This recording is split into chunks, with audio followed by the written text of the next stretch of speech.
Thank you Lord. दोस्तों जय मसीह। आप सभी का प्रभु यीशु मसीह के नाम में फिर एक और बार छठवें दिन बहुत बहुत स्वागत है प्रकाशित वाक्य के इस पूरे स्टडी को सुनने के लिए।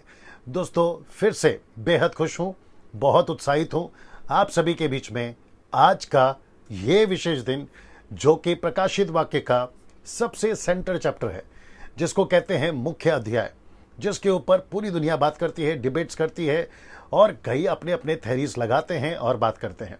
मुझे इस वक्त में बेहद खुशी है, उत्साह हूं कि मैं इस चैप्टर को यानी प्रकाशित वाक्य के 13वें अध्याय को आपके बीच में रखने जा रहा हूं, वचन से, वचन के कॉन्टेक्स्ट से, परिस्थिति के हिसाब से और कम से कम 4 लोगों के एंगल से। वो 4 लोग कौन है मैं आपको जल्दी बीच में बताऊंगा ना। दोस्तों आशा करता हूं कि आप लोग सब खैरियत से हैं, सलामत हैं। इस कोरोना वायरस के जो बीमारी के चलते आप लोग सब सुरक्षित है, ऐसी आशा करते हुए आगे बढ़ना चाहूंगा ना। 2-3 चीज आपके बीच में फिर से रख दूं। फेसबुक पर जो लोग जुड़ रहे हैं, रिक्वेस्ट है कि मुझे आप लोग जो हैं फ्रेंड रिक्वेस्ट ना भेजें, क्योंकि वो लिस्ट फुल हो चुकी है। इसलिए आप केवल पेज को लाइक करें, डैनियल राज पेज को लाइक करें। साथ ही साथ YouTube के जितने सब्सक्राइबर्स हैं, यदि आप मुझे अभी सुन रहे हैं और आपने अभी तक मेरे चैनल को सब्सक्राइब नहीं किया है तो जल्दी से कर ले। और सब्सक्राइब करने के पैसे नहीं लगते, सिर्फ एक बटन दबाना होता है या फिर क्लिक करना होता है, आइकन बेल दबाना होता है और आप जो है मेरे सब्सक्राइबर बन जाते हैं। मकसद यही है आपके बीच में जब भी प्रचार करूं YouTube के ऊपर तो उसकी नोटिफिकेशन जो है वो आपको मिलती रहे और आप लोग उसको सीख सके। याद दिला दूं सभी को, जो कि मैं कहना चाहता हूं, डैनियल राज YouTube से पैसे नहीं कमाता और ना ही किसी सोशल मीडिया से पैसे कमाता है ना। दोस्तों कमेंट बॉक्स को साफ रखें और जो कमेंट्स बॉक्स पे उल्टे सीधे मैसेजेस करते, कल कुछ लोगों ने किया था, अविश्वासियों ने किया था। मैं जानता हूं कि लूसीफर को तकलीफ हो रही है, वो अपने अपने एजेंट जो है उसने कई तरीके से छोड़ रखे हैं, उसको लेकर आप लोग डिस्टर्ब नहीं होना। जो हमारी टीम है उनको ब्लॉक करने का काम कर रही है, आप लोग बिल्कुल परेशान नहीं होइएगा ना। साथ ही साथ जो यूट्यूब पे मुझे सुनते हैं या देखते हैं, सर आप लोगों से भी रिक्वेस्ट है, आप लोग भी जो है कोई चीज़ अगर आपको नहीं समझ में आती है तो आप जो है नीचे कुछ भी नहीं डालें, या फिर आपका डॉक्ट्रिन अलग है, आपका सिद्धांत अलग है, प्रकाशित वाक्य को समझने का आपका एंगल अलग है, तो वहां पे मत डालिए। वो आपकी तक रखिए, आपकी थ्योरी को। और मैं समझता हूं कि हम सभी जो है अपने अपने तरीके से प्रकाशित वाक्य की किताब को प्रचार कर चुके हैं, तो इसको भी आप लोग ले लीजिएगा और जैसे आपको ठीक लगता है आप उसको लेकर चल सकते हैं। कोई सवाल नहीं पूछना है कॉमेंट बॉक्स में, वो चाहे फेसबुक हो या यूट्यूब हो, कोई सवाल नहीं पूछना है, हम उसको एंटरटेन नहीं करेंगे। आपको सिर्फ सुनना है और आपको जो नहीं समझ में आता है, मेरा नंबर जग जाहिर है, आप कॉल कर सकते हैं अगर मैं उठाता हूं, क्योंकि मैं व्यस्त रहता हूं, लेकिन नहीं है तो आपके पास फोन से आप लोग पूछ सकते हैं ना। दोस्तों मैं जो स्टडी देता हूं मैं उसको अपने तरीके से रखता हूं। अगर किसी को नहीं समझ में आता है तो वो उठाकर, मेरे प्रचार को उठाकर वो अपनी वीडियो ना बनाए, उनसे रिक्वेस्ट है। और अगर वो बनाते हैं तो मैं समझता हूं कि मूर्खता होगी, क्योंकि आपकी वीडियोस को अगर मैं उठाकर बनाने लगूं तो मैं समझता हूं कि फिर आपको दिक्कत हो जाएगी। तो ऐसा ना तो मैं कर रहा हूं ना आप करें, तो चुपचाप से देखें, आपको जैसा ठीक लगता है आप उसको लेकर चल सकते हैं। याद रखिए, परमेश्वर ने आपको जैसा प्रकाशन दिया है वो आपने रखा है, मुझे जैसा मिल रहा है वो मैंने रखा है। मेजर चीजें छोड़कर जो है हम उसको लेकर चल सकते हैं। कुछ लोग मुझे कॉल करके पूछें कि पास से डैनियल ये ऐसा है वो वैसा है, मैंने उनको यही कहा कि सबका अपना अपना होता है। जो मेजर चीज है, यीशु यीशु को बोलना है, शैतान को शैतान बोलना है, स्वर्ग को स्वर्ग बोलना है, नरक को नरक बोलना है। ये बेसिक चीजें हैं। अगर इसमें 19-20 होता है वो विषय अलग है, लेकिन बाकी जो चीजें हैं उसको इतना इंपॉर्टेंस नहीं देना है ना। दोस्तों मैं आशा करता हूं कि सब कुछ ठीक है।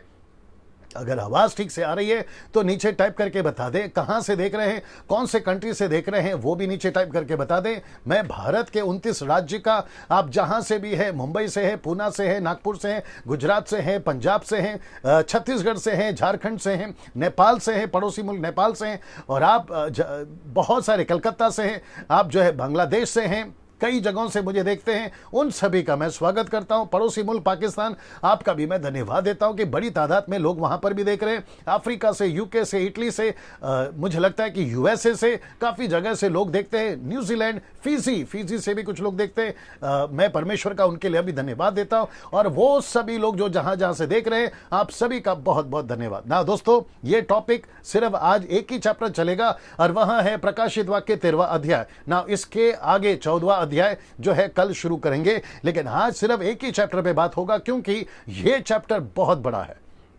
जी दोस्तों, ये चैप्टर, मुझे आवाज सुनाओ मेरा, ये चैप्टर बहुत बड़ा है और मैं समझता हूं कि इसमें, जी फिनिश ना, ये जो चैप्टर है दोस्तों बहुत बड़ा है और मैं समझता हूं कि इसमें इतना मसाला है जिसको हमें समझना बहुत ज़रूरी है। तो एक एक चीज़ हम समझेंगे और यहां से अभी मैं स्टार्ट करने जा रहा हूं। आप लोग सब तैयार हैं तो मैं आगे बढ़ता हूं। मुझे लगता है कि 500 का आंकड़ा क्रॉस हो चुका है। जी 550 लोग अभी जुड़ गए हैं, उन सभी को मैं धन्यवाद देता हूं। आप लोग जैसा चाहें शेयर कर सकते हैं, वॉच पार्टी कर सकते हैं, आप जैसा चाहे उसको प्रमोट कर सकते हैं, क्योंकि सही शिक्षा लोगों तक पहुंचे, ये मेरा मकसद है ना। यहां से हम शुरू करेंगे दोस्तों। प्रकाशित वाक्य, ये देख लो, मैं ठीक से पूरा दिख रहा है, फ्रेम दिख रहा है उसमें, वहां पे चेक करो, वहां पे भी चेक करो ना। प्रकाशित वाक्य 13वां अध्याय आपके बीच में अभी यहां से शुरू होने पर है ना दोस्तों। एक्सक्यूज मी दोस्तों, साथ ही साथ आप क्या कर सकते हैं, जो स्क्रीनशॉट है आप लोग ले सकते हैं, कुछ वचनों का पॉज करके स्क्रीनशॉट ले सकते हैं, क्योंकि कुछ लोगों ने कहा है कि है ना कुछ चीज़ें हमें समझ में नहीं आती है, तो बेस्ट तरीका है पॉज करिए, स्क्रीनशॉट लीजिए जब अपलोड हो जाता है। मैं तब की बात कर रहा हूँ, लाइव की बात नहीं कर रहा हूँ। सो ऐसे करके आप जो है अपनी स्टडी बना सकते हैं। प्रकाशित वाक्य 13वां अध्याय अब यहां से शुरू हो रहा है ना। सबसे पहले ये वचन को मैं चाहूंगा कि सलोमी आप सबके लिए पढ़े। आप लोग सोच रहे होंगे कि पास्टर डैनियल पहले 13वें अध्याय में आपने पहला कुरिन्थियों 10 का 1 से 12 तक क्यों रख दिया। आइए देखते हैं क्या बताता है पौलुस। जी जी। हे भाइयों, मैं नहीं चाहता कि तुम इस बात से अनजान रहो कि हमारे सब बाप दादे बादल के नीचे थे और सबके सब समुद्र के बीच से पार हो गए, और सब ने बादल में और समुद्र में मूसा का बपतिस्मा लिया, और सब ने एक ही आत्मिक भोजन किया, और सब ने एक ही आत्मिक जल पिया, क्योंकि वे उस आत्मिक चट्टान से पीते थे जो उनके साथ साथ चलती थी, और वह चट्टान मसीह था। परंतु परमेश्वर उनमें से बहुतों से प्रसन्न न हुआ, इसलिए वे जंगल में ढेर हो गए। ये बातें हमारे लिए दृष्टांत ठहरी कि जैसे उन्होंने लालच किया वैसे हम बुरी वस्तुओं का लालच न करें, और न तुम मूर्ति पूजक बनो जैसे कि उनमें से कितने बन गए थे, जैसा लिखा है, लोग खाने पीने बैठे और खेलने कूदने उठे। और न हम व्यभिचार करें जैसा उनमें से कितनों ने किया, और एक दिन में 23,000 मर गए। और न हम प्रभु को परखे जैसा उनमें से कितनों ने किया, और सांपों के द्वारा नष्ट किए गए। और न तुम कुड़कुड़ाओ जिस रीति से उनमें से कितने कुड़कुड़ाए और नष्ट करने वाले के द्वारा नष्ट किए गए। परंतु ये सब बातें जो उन पर पड़ी दुष्टान की रीति पर थी, और वे हमारी चेतावनी के लिए जो जगत के अंतिम समय में रहते हैं लिखी गई है। इसलिए जो समझता है मैं स्थिर हूँ, वह चौकस रहे कि कहीं गिर न पड़े। ओके ना दोस्तों, आप लोग सोच रहे होंगे कि पास्टर डैनियल प्रकाशित वाक्य के स्टडी में आपने पहला कुरिन्थियों का 10वां अध्याय 1 से 12 तक को क्यों रख दिया। ये वचन में आपने अगर गौर किया होगा, जब लड़की पढ़ रही थी तो पौलुस कह रहा है कि चेतावनी के रूप में है, सबक के रूप में है, दृष्टांत के रूप में है। इसका मतलब है कि ये 13वां अध्याय जो आपके बीच में मैं अभी सिखाने पर हूं, आपको इसे सीखना है, आपको सबक सीखना है। आप जो घटनाएं अभी देखोगे वो आपके भविष्य में घटेगी, लेकिन उस वक्त में कलीसिया नहीं होगी, मैं वो भी रखूंगा आपके बीच में। लेकिन उससे जो घटना घटने पर है, जिसको कम से कम 4 लोगों ने अपने अपने एंगल से रखा, मैं बताऊंगा, उससे आपको सीखना है। इसलिए जाकर मैंने ये वचन रखा है, जो कि पूरा 13वां अध्याय हम सब के लिए एक चेतावनी के रूप में है। प्रकाशित वाक्य 13वां अध्याय एक चेतावनी के रूप में लेना है। मैं वापस कहता हूं, इसके जितनी भी घटनाएं हैं, कलीसिया, सच्ची कलीसिया, पवित्र लोग, सच्ची कलीसिया, यीशु के ट्रू फॉलोवर्स इस वक्त में 13वें अध्याय पे नहीं रहेंगे। जी दोस्तों, नहीं रहेंगे। अब किसी का कॉन्सेप्ट है कि रहेंगे, मैं कहता हूं नहीं रहेंगे, तो जो कहता है रहेंगे उन तक छोड़ देते हैं। मैं कहता हूं नहीं रहेंगे, मेरे तक छोड़ दीजिए। जब घटना घटेगी तब आपको खुद ही पता चल जाएगा, दूध का दूध और पानी का पानी। लेकिन फिलहाल आपको यह सीखना है कि जैसा कहता है कि इजरायलियों के लिए एक सबक था, 40 साल 6 लाख लोग कैसे नाश हो गए, जंगल में ढेर हो गए, उन्होंने क्या क्या किया, परीक्षाएं की, मूर्ति पूजा की, गलत काम किया, व्यभिचार करा, ये सब उनके लिए एक सबक था, पौलुस कहता है। तो आपका 13वां अध्याय भी आप सभी जब पढ़ते हैं और अभी जब स्टडी लोगे, ये आपके लिए एक सबक है, ये आपके लिए एक चेतावनी के रूप में। जैसे मैंने कहा, याद रखिए, कलीसिया यहां नहीं है। 13वें अध्याय में कलीसिया पृथ्वी पर नहीं दिखती। जी दोस्तों, वो कलीसिया जो अभी है, जो वो कलीसिया जो अभी परमेश्वर का काम कर रही है, वो कलीसिया जो यीशु के पीछे चल रही है, वो कलीसिया जो सुसमाचार छेला बनाना, कलीसियाओं की स्थापना करना, जातियों में जाना, मिशनरीज को भेजना, ऐसी कलीसिया यहां पर नहीं है। ये बात आपके बीच में समझना बहुत जरूरी है ना। प्रकाशित वाक्य 13वां अध्याय 3 लोगों के बारे में है। मैं रिपीट करता हूं कि प्रकाशित वाक्य 13वां अध्याय 3 लोगों के बारे में है। नंबर 1 सैटन, दूसरा है एंटी क्राइस्ट और तीसरा है फॉल्स प्रॉफिट। ये तीनों के बारे में प्रकाशित वाक्य 13वां अध्याय है ना। इसको कम से कम 3 लोगों ने अपने जीवन काल में बार बार रिपीट किया। देख लो, सब ठीक दिख रहा है। मैं रिपीट करता हूं कि ये तीनों कौन है, मैं बता देता हूं, आप लोग खैर समझ भी होंगे, गए होंगे। ये तीनों अपने अपने जीवन काल में जब सेविकाई करते थे तो इसने एंटी क्राइस्ट की चर्चा की है इन तीनों ने। और उस वक्त में जो कलीसिया इनके टाइम पे चलती थी या जो लोग इनके टाइम पे होते थे, उन सभी के बीच में जो कई सब्जेक्ट पे ये बात करते थे, उसमें एक सब्जेक्ट था एंटी क्राइस्ट। मैं रिपीट करता हूं, एक सब्जेक्ट था एंटी क्राइस्ट। इसका मतलब है कि प्रकाशित वाक्य 13वें अध्याय का जो क्रीचर है, जो पशु है, जो फॉल्स प्रॉफिट है, उसकी चर्चा ये लोग कर चुके हैं। मैं आपको बताता हूं कैसे। यूहन्ना के अलावा इन तीनों ने भी एंटी क्राइस्ट की चर्चा की है। ये तीनों कौन है आप जानते हैं? ये दानियल है, आप जानते हैं, आप यीशु हैं, और आप जानते हैं कि ये पौलुस है। इन सभी ने अपने अपने जीवन काल में एंटी क्राइस्ट की चर्चा करी है। पास्टर डैनियल आप कैसे बोल सकते हैं? जी दोस्तों, वक्त नहीं है इसलिए सब नहीं पढ़वा पाऊंगा। दानियल की किताब 2 अध्याय, 7वां अध्याय, 8वां अध्याय, 12वां अध्याय, यीशु की किताब मत्ती का 24 में यीशु ने कहा जो पढ़े वो समझे, उसका जिक्र यीशु कर चुका है। 2 थिस्सलुनीके की किताब उसका 2 अध्याय में पौलुस इनकी चर्चा कर चुका है। तो अपने जीवन काल में ये सभी एंटी क्राइस्ट की चर्चा कर चुके थे। तो इसका मतलब है कि जब यीशु और पौलुस और दानियल और यूहन्ना, जिसको प्रकाशित वाक्य दिया है, जब ये प्रचार करते थे, जब इनकी लेटर पहुंचती थी,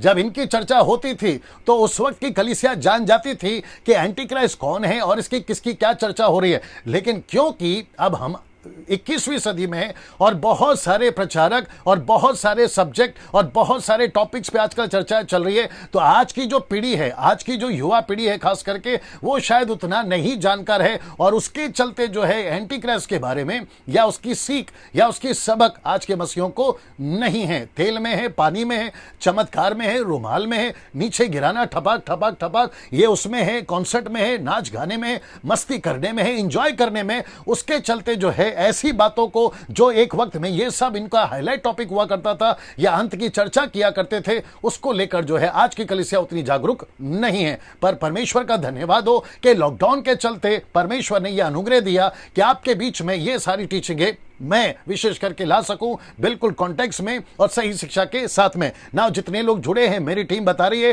कि 900 के आसपास में लोग जुड़ चुके हैं। उन सभी 900 लोगों को मैं वेलकम करता हूं। सर बिल्कुल साथ में बने रहें, आखिर तक बने रहें। मैं स्पीड इसलिए बोलता हूं ताकि बहुत सारे पॉइंट्स कवर करूं, लेकिन याद रखिए मैं उतना भी स्पीड नहीं हूं कि आपके ऊपर से चला जाए। एक एक चीज को समझा रहा हूं, विजुअल के साथ में समझा रहा हूं, उसको खूब एंजॉय करें। अगर नहीं समझ में आता है तो यह अपलोड हो जाएगा यूट्यूब पर और फेसबुक पर, आप लोग उसको वापस से सुन सकते हैं और सीख सकते हैं। ना यहां से आगे बढ़ेंगे। प्रकाशित वाक्य 13वां अध्याय 1 से लेकर 10 तक।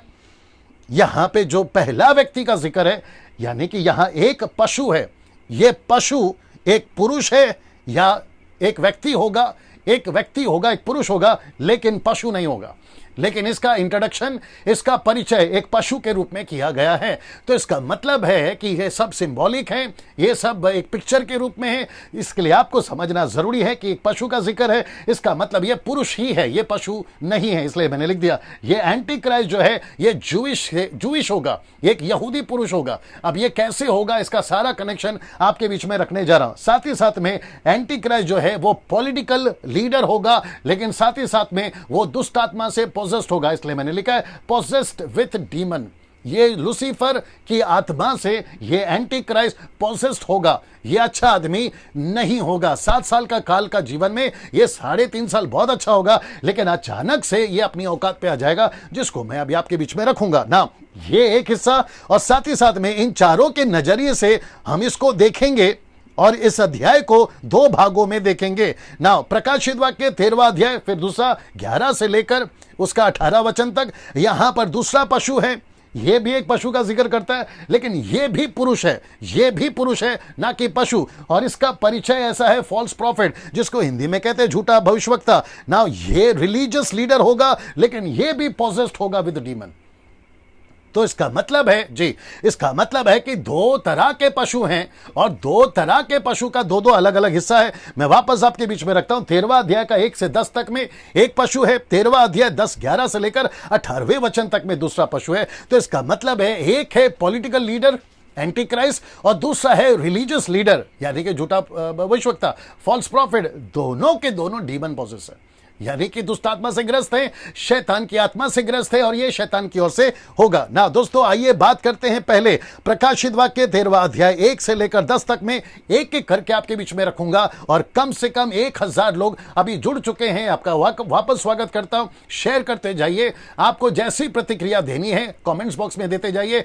थंब है, सिंबल है, आप प्रेज द लॉर्ड, हालेलुया, आमीन जैसा टाइप करना चाहें आप कर सकते हैं। याद रखो, अगर कोई उल्टा सीधा कमेंट्स करता है उसको रिप्लाई नहीं देना है, आपको सिर्फ स्टडी पे फोकस करना है। और हमारी जो टीम है, जो लोग उल्टा सीधा कमेंट्स करते हैं, अगर वो अभी सुन रहे हैं, आपको सीधा रिमूव या ब्लॉक किया जाएगा, आप उसका ख्याल रखिएगा। तो इससे बेहतर है आप ऐसा कुछ ना करें, चुपचाप देखें। हो सकता है कि आज आपको कुछ चीजें समझ में नहीं आ रही, भविष्य में आपको हर चीजें समझ में आ जाएगी। प्रकाशित वाक्य उसका 13वां अध्याय वचन 1, मैं चाहता हूं कि सलोमी आप जल्दी से उसको पढ़ें। प्रकाशित वाक्य 13वां अध्याय वचन है, the book of Revelation chapter, बोल दो इंग्लिश में भी बोल दो, the book of Revelation chapter 13 verse 1। तब मैंने एक पशु को समुद्र में से निकलते हुए देखा, जिसके 10 सींग और 7 सिर थे। उसके सींगों पर 10 राजमुकुट और उसके सिरों पर परमेश्वर की निंदा के नाम लिखे हुए थे। तब मैंने एक पशु को समुद्र में से निकलते हुए देखा, जिसके 10 सींग और 7 सिर थे। उसके सींगों पर 10 राजमुकुट और उसके सिरों पर परमेश्वर की निंदा के नाम लिखे हुए थे। ओके ना दोस्तों, जैसे आपने अभी सुना कि यहां पर सबसे पहला प्रकाशित वाक्य 13 का 1 में पढ़ा, the book of Revelation chapter 13 verse 1, लिखा है कि एक पशु को समंदर में से निकलते देखा, जिसके 10 सींग और 7 सिर थे। उसके सींगों पर 10 राजमुकुट था, उसके सिरों पर परमेश्वर की निंदा के नाम लिखे हुए थे। ये एक एक करके आपके बीच में रखने जा रहा हूं, आइए देखते हैं। तो सबसे पहले लिखा है कि मैंने एक पशु को समंदर में से निकलते देखा। तो यह समंदर किसको रिप्रेजेंट करता है, इसका मतलब क्या है, इसका खुलासा क्या है? यशायाह की किताब, आर यू रेडी? यशायाह की किताब उसका 17वां अध्याय और वचन 12। यशायाह की किताब उसका 17वां अध्याय वचन 12, और फिर उसके बाद में 57 का 20। You have to be ready, okay? The book of Isaiah, English में बोल के फिर पढ़ो जी। The book of Isaiah 17:12। हाय हाय, देश देश के बहुत से लोगों का कैसा नाद हो रहा है। वे समुद्र की लहरों के, यह नाद है ट्रांसलेशन, वे समुद्र की लहरों के समान गरजते हैं। राज्य राज्य के लोगों का कैसा गर्जन हो रहा है। वे प्रचंड धारा के समान नाद करते हैं। राज्य राज्य के लोगों, 13 भी 12 हो गया, 57 का 20 जी, जब तक इधर जी। ना दोस्तों, ये समंदर कौन है और ये लोग कौन है, उसके बारे में बता रहा है, जो कि आपके बीच में वचन को पढ़ा जा रहा है। एक हो चुका है द बुक ऑफ आइज़ाया 17:12, अब पढ़ने जा रहे हैं द बुक ऑफ आइज़ाया 57 का 20 जी। परंतु दुष्ट तो लहराते हुए समुद्र के समान है, जो स्थिर नहीं रह सकता, और उसका जल मेल की खींच उछालता है। पूरा पढ़ो जी। परंतु दुष्ट तो लहराते हुए समुद्र के समान है, जो स्थिर नहीं रह सकता, और उसका जल मेल और कीच उछालता है। ओके, नाउ अभी आपको ये निकलना है book of Revelation chapter 17 verse 15। यहां पे आप वचन सपोर्ट कर रहा है कि समंदर के लोग कौन है, समंदर का पानी क्या है, समंदर किसको दर्शाता है। इसका मतलब है कि जो एंटी क्राइस्ट निकलेगा वो मनुष्यों में से ही निकलेगा। एक और वचन पढ़वा रहा हूं, प्रकाशित वाक्य 17 का 15 जी। प्रकाशित वाक्य द बुक ऑफ रेवलेशन, बोलो इंग्लिश में। The book of Revelation chapter 17 verse 15। फिर उसने मुझसे कहा, जो पानी तूने देखे जिन पर वेश्या बैठी है, वे तो लोग और भीड़ और जाति और भाषाएं हैं जी। ना इसका मतलब है, अभी तक हमको ये पता चला है कि जो पानी है, जो समंदर है, ये कौन है, ये मनुष्य है। इसका मतलब है एंटी क्राइस्ट कहां से निकलेगा, मनुष्यों में से निकलेगा। ये बात अभी यहां पर साबित हो गई कि वचन साबित करता है कि ये मनुष्य है और बुरा मनुष्य है। और साथ ही साथ प्रकाशित वाक्य 13 का 18 तो कंफर्म करता है कि वो मनुष्य का अंक है। तो उसको मैंने नहीं रखा है क्योंकि वो मैं आपको बाद में बताऊंगा। ना दूसरा पॉइंट है, जिसके 10 सींग और 7 सिर हैं, ये बताता है 10 राज्य को, ये बताता है 7 राष्ट्र राष्ट्र को कहां लिखा है? दानियल की पुस्तक उसका 7:24 में, यह आपके लिए रखा है, मैं पढ़ देता हूं। और उन 10 सिंहों का अर्थ है कि उस राज्य में से 10 राजा उठेंगे, उनके बाद उन पहलों से भी भिन्न एक और राजा उठेगा जो 3 राजाओं को गिरा देगा। तो ये जो 10 राज्य, 7 राष्ट्र, ये रिप्रेजेंट करता है नेशंस को, राजाओं को, किंग्स को, नेशंस को रिप्रेजेंट करता है। नाउ ये सारे वो नाम है जैसे आपके बीच में मैं रख रहा हूं ना। मैं चाहता हूं कि आपको ये भी बताऊं, इन सब को मैं एंटी क्राइस्ट नहीं बोल रहा हूं, मैं इन सब को एंटी क्राइस्ट नहीं बोल रहा हूं, लेकिन इनके जो कल्चर, इनका जो रहन सहन, इनकी जो एक्टिविटीज है उन दिनों में इस तरीके की हो जाएगी। मैं वो आपके बीच में रख रहा हूं जिसमें सबसे ज्यादा जो एक्टिविटीज करेगा वहां है एंटी क्राइस्ट का किंगडम, जिससे रोम कनेक्टेड होगा। मैं रिपीट करता हूं, जिससे रोम कनेक्टेड होगा, और रोम जो है बहुत मेजर रोल प्ले करेगा उन दिनों में एंटी क्राइस्ट के लिए। अमेरिका तो है यही ना। इसको देखते हैं, उसके सिंगों पर 10 राजमुकुट है।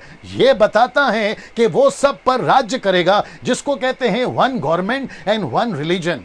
मैं रिपीट करता हूं, 1 गवर्नमेंट एंड 1 रिलीजन। इसका मतलब है कि एंटी क्राइस्ट को मुकुट दिया गया है, शैतान को मुकुट दिया गया है, फॉल्स प्रॉफिट को मुकुट दिया गया है। यह बताता है कि वो राज करेंगे ना। यह बात साबित हो गई। उसके सिरों पर परमेश्वर के निंदा के नाम लिखें। अब यह कौन सा नाम है यह हम तभी जान पाएंगे, क्योंकि कलीसिया तो नहीं रहेगी, लेकिन जो पृथ्वी पे रहेंगे वो जान पाएंगे कि निंदा के नाम क्या लिखे। यह परमेश्वर और उसके लोगों से नफरत करेंगे, यह बात कंफर्म है।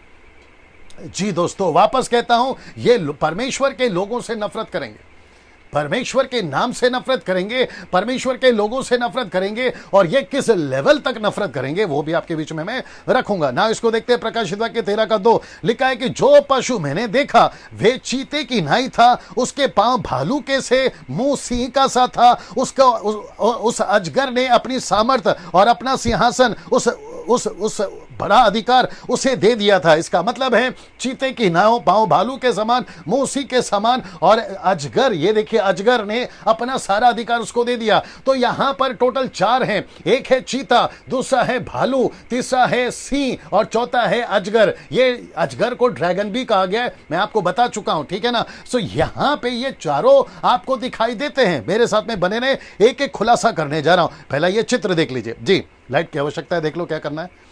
ये चित्र को देख लीजिए आप जी दोस्तों, यहां पे आपको वो सब दिख जाएगा। तो चीता दिख रहा है, आपको भालू दिख रहा है, और साथ ही साथ आपको सिंह का मुंह दिख रहा है, और यहां पे आपको ड्रैगन दिख रहा है, यानी कि लूसीफर। ये सभी आपके प्रकाशित वाक्य 13वें अध्याय में इसका जिक्र है। लेकिन ये मैं आपको अभी बता चुका हूं, ये सब क्या है, जो कि अभी वापस बताऊंगा। आइए देखते हैं ये सब क्या है ना। इसको भी देख लीजिए, थोड़ा सा पिक्चर और क्लियर हो गया ना। कितने लोग जुड़े हैं, ये यही आंकड़ा रहा है, 1100 प्लस।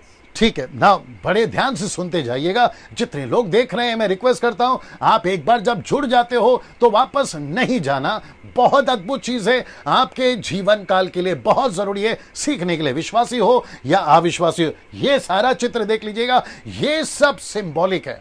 मैं रिपीट करता हूं, ये सब सिंबॉलिक है, आपको समझना बहुत जरूरी है। यह सब चिन्ह के रूप में ना। साथ ही साथ इसको देखिए, वह चीते की नाई था, यह शब्द देख लीजिए, वह चीते की नाई था, उसके पांव भालू के से और मुंह सिंह का सा था, और अजगर, ये चारों प्राणी आपको यहां पर दिखाई दे रहे हैं, जो कि सिंबॉलिक के रूप में अपोक्लिप्टिक का, ये जी अपोक्लिप्टिक बताता है, एक इंग्लिश वर्ड है, ये उसका मतलब है चिन्ह या फिर दृश्य के रूप में ना।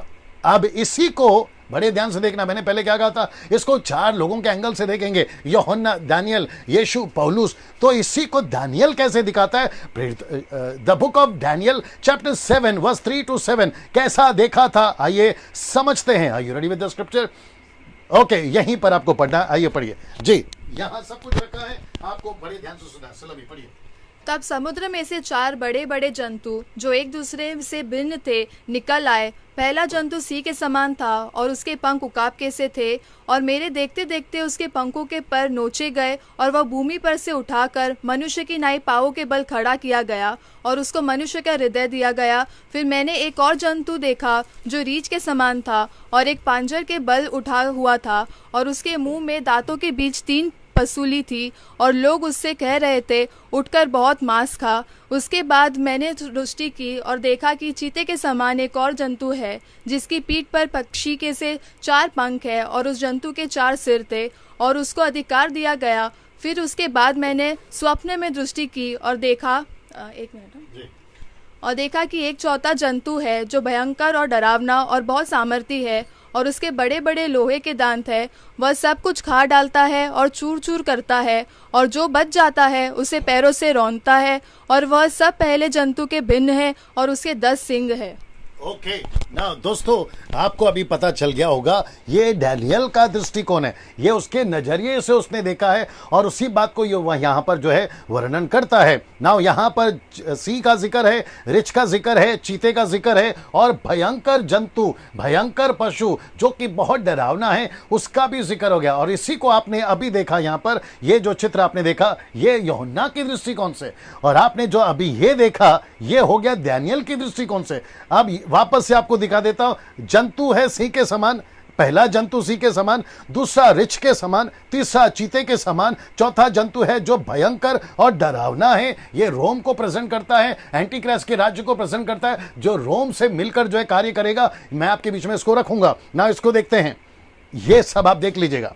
जी दोस्तों, ये चित्र फिर से मैंने आपके बीच में रखा है। एक हो गया सिंह, भालू, चीता और ड्रैगन यानी कि लूसीफर, ये सब बताता है ना। डैनियल जब सो रहा था ना, तो ये सब उसने चित्र देखा दर्शन में, ये सारी चीजें उसने देखी है। अब इसी बात को नबूकदनेस्सर राजा ने, जब उसने दर्शन देखा, सपना देखा, माफ करे, तो उसने कैसे देखा मैं आपके बीच में रखने जा रहा हूं। ये रहा दानियल की किताब, उसका 2 अध्याय वचन 31 से 33। और याद रखो, नबूकदनेस्सर ने come on get ready now, पूरे दुनिया के ज्योतिष और पूरे दुनिया के जादू टोना उन सबको बुला लिया, लेकिन नबूकदनेस्सर राजा का यह सपना वो कोई नहीं बता सका, सिर्फ दानियल। और दानियल कहां से शुरू करता है पता है? वो कहता है कि जो भी सपना, दर्शन, अर्थ है, सिवाय परमेश्वर के कोई नहीं बता सकता। दोस्तों, ये कितनी बड़ी बात है। आपको और मुझे घमंड है ऐसे परमेश्वर के ऊपर जो सारी चीजों का अर्थ बता सकता है। ये यहां से शुरू करता है। तब वो दानियल कहता है, हे राजा, जब तू देख रहा था तब एक बड़ी मूर्ति देख पड़ी।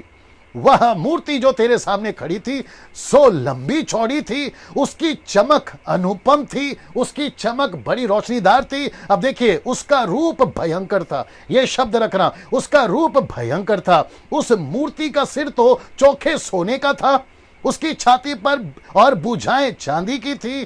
फिर कहता है उसका पेट जांग पीतल का था। फिर कहता है उसकी टांगे लोहे की थी। तो एक हुआ सोना, दूसरा हुआ चांदी, तीसरा हुआ पीतल और चौथा हुआ लोहा। ये सभी क्या दर्शाता है? ये राज्य को दर्शाता है।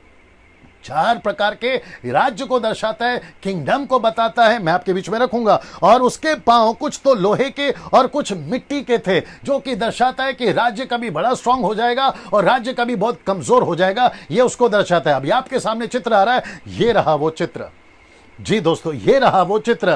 तो सोना है, चांदी है, ब्रास यानी पीतल है और लोहा है, और ये नीचे रहा लोहर कीचड़ मिक्स। तो ऐसा दृश्य बताता है। तो आपको क्या लगता है ये क्या होगा? ऑफ कोर्स ये वही होगा। ये देखिए, ये वही है जो यहां पे 4 क्रीचर्स हैं, जो कि बताता है ना। अब ये सब क्या है? ये दानियल की किताब 7वां अध्याय वचन 17, ये उन 4 बड़े बड़े जंतुओं का अर्थ है। 4 राज्य जो पृथ्वी पर उदय होंगे। एक है बेबीलोन, दूसरा है पेरेसिया, तीसरा है ग्रीस और चौथा है रोम। मैं आपको बताते आ रहा हूं। तो इसका मतलब है ये सारे जो नेशंस, 4 राज्य, ये उसको रिप्रेजेंट करता है, ये इसको रिप्रेजेंट करता है। मैंने आपको पहले दिन कहा था कि परमेश्वर जो है दृष्टांतों के रूप में बात करता है, चिन्हों के रूप में बात करता है, सिंबॉलिक तरीके से बात करता है। और परमेश्वर जो है, जो बीज बोने का उदाहरण था, सारी चीजें एक सिंबॉलिक के रूप में बात करता है। तो इनको भी परमेश्वर ने ये अंत के दिनों में ऐसे ही बात करी है। राज्य का नाम नहीं लिया है, नेशंस का नाम नहीं लिया है, लेकिन उसके कैरेक्टर्स यहां पे रखे हैं। ये आपको समझना बहुत जरूरी है। तो यहां पर अभी तक ये क्लियर हो गया कि ये 4 जंतु कौन है ना। प्रकाशित वाक्य 13 का 3 आते हैं उसके ऊपर भी। अभी तक सिर्फ आधे घंटे हो गए दोस्तों। याद रखो, तीसरे वचन पर है, ऐसे 18 तक जाना है। मेरे साथ बने रहे। लिखता है, मैंने उसके सिरों में से एक पर ऐसा भारी घाव लगा देखा मानो वह मरने पर है। यह एंटी क्राइस्ट के सिर पर एक घाव है। अब इसको दो थैरी है, मैं बाद में बताऊंगा, इसको याद रखिएगा, दो थैरी है इसके ऊपर। इसके सिर पर घाव है, मानो मर रहा है, फिर उसका प्राण घातक घाव अच्छा हो गया। सारी पृथ्वी के लोग उस पशु के पीछे अचंबा करते हुए चले। प्रकाशित वाक्य 13 का 14-15 में उसका जिक्र है, जो कि मैं आपके बीच में अभी रखूंगा ना। दोस्तों ये क्या है? सबसे पहला मानो वह मरने पर है। इसकी दो थियरी है, मैंने आपको अभी बताया। सबसे पहला कहते हैं, कोई लोग कहते हैं एक राष्ट्र है, जैसे मैंने आपको 4 राज्य बताया, ये 4 राज्य हैं जो कि एक मर जाएगा, मतलब खत्म हो जाएगा, मतलब हार जाएगा या पूरी तरह से नस्तोन्मुख हो जाएगा या खत्म हो जाएगा, लेकिन अचानक से वो फिर से खड़ा हो जाएगा या फिर से वो तैयार हो जाएगा। उसकी जो इंफ्रास्ट्रक्चर है, उसका इकोनॉमी है, उसकी जो पॉपुलेशन है, वो वापस से तैयार हो जाएगी। एक थ्योरी है। लेकिन दूसरी थ्योरी क्या है, मैं आपके बीच में रखने जा रहा हूं, और जिसको फॉल्स प्रॉफिट जो है वो उसको ठीक करेगा ना। दूसरी थ्योरी, एंटी क्राइस्ट सच में मर जाएगा। मैं रिपीट करता हूं कि एंटी क्राइस्ट सच में मर जाएगा, और वो जैसे मरेगा, उसकी कनेक्शन कहां कर रहा हूं वो भी देखिए। वो जैसे मरेगा, इसका मतलब है यीशु की नकल। यीशु की नकल, जैसा यीशु मरा था ना, क्योंकि लूसीफर अपने आप को परमेश्वर से हर बार इमिटेट, नकल करता हुआ पाया गया। ये भी 3 है, पिता पुत्र पवित्र आत्मा, antichrist, Lucifer, false prophet, ये भी 3 है।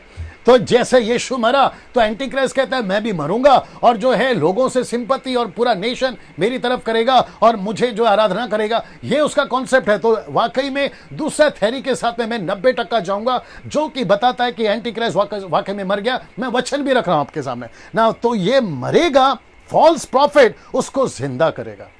ये देख रहे हैं आप, फॉल्स प्रॉफिट उसको जिंदा करेगा, और जैसे ये जिंदा हो जाएगा, मैं आपको बताता हूं क्या होगा ना। प्रकाशित वाक्य 17 का 8 यहां लिखा है जी, रखा है ना। प्रकाशित वाक्य 17 का 8, जो पशु तूने देखा था, बड़े ध्यान से सुनना, जो पशु तूने देखा था यह पहले तो था पर अब नहीं।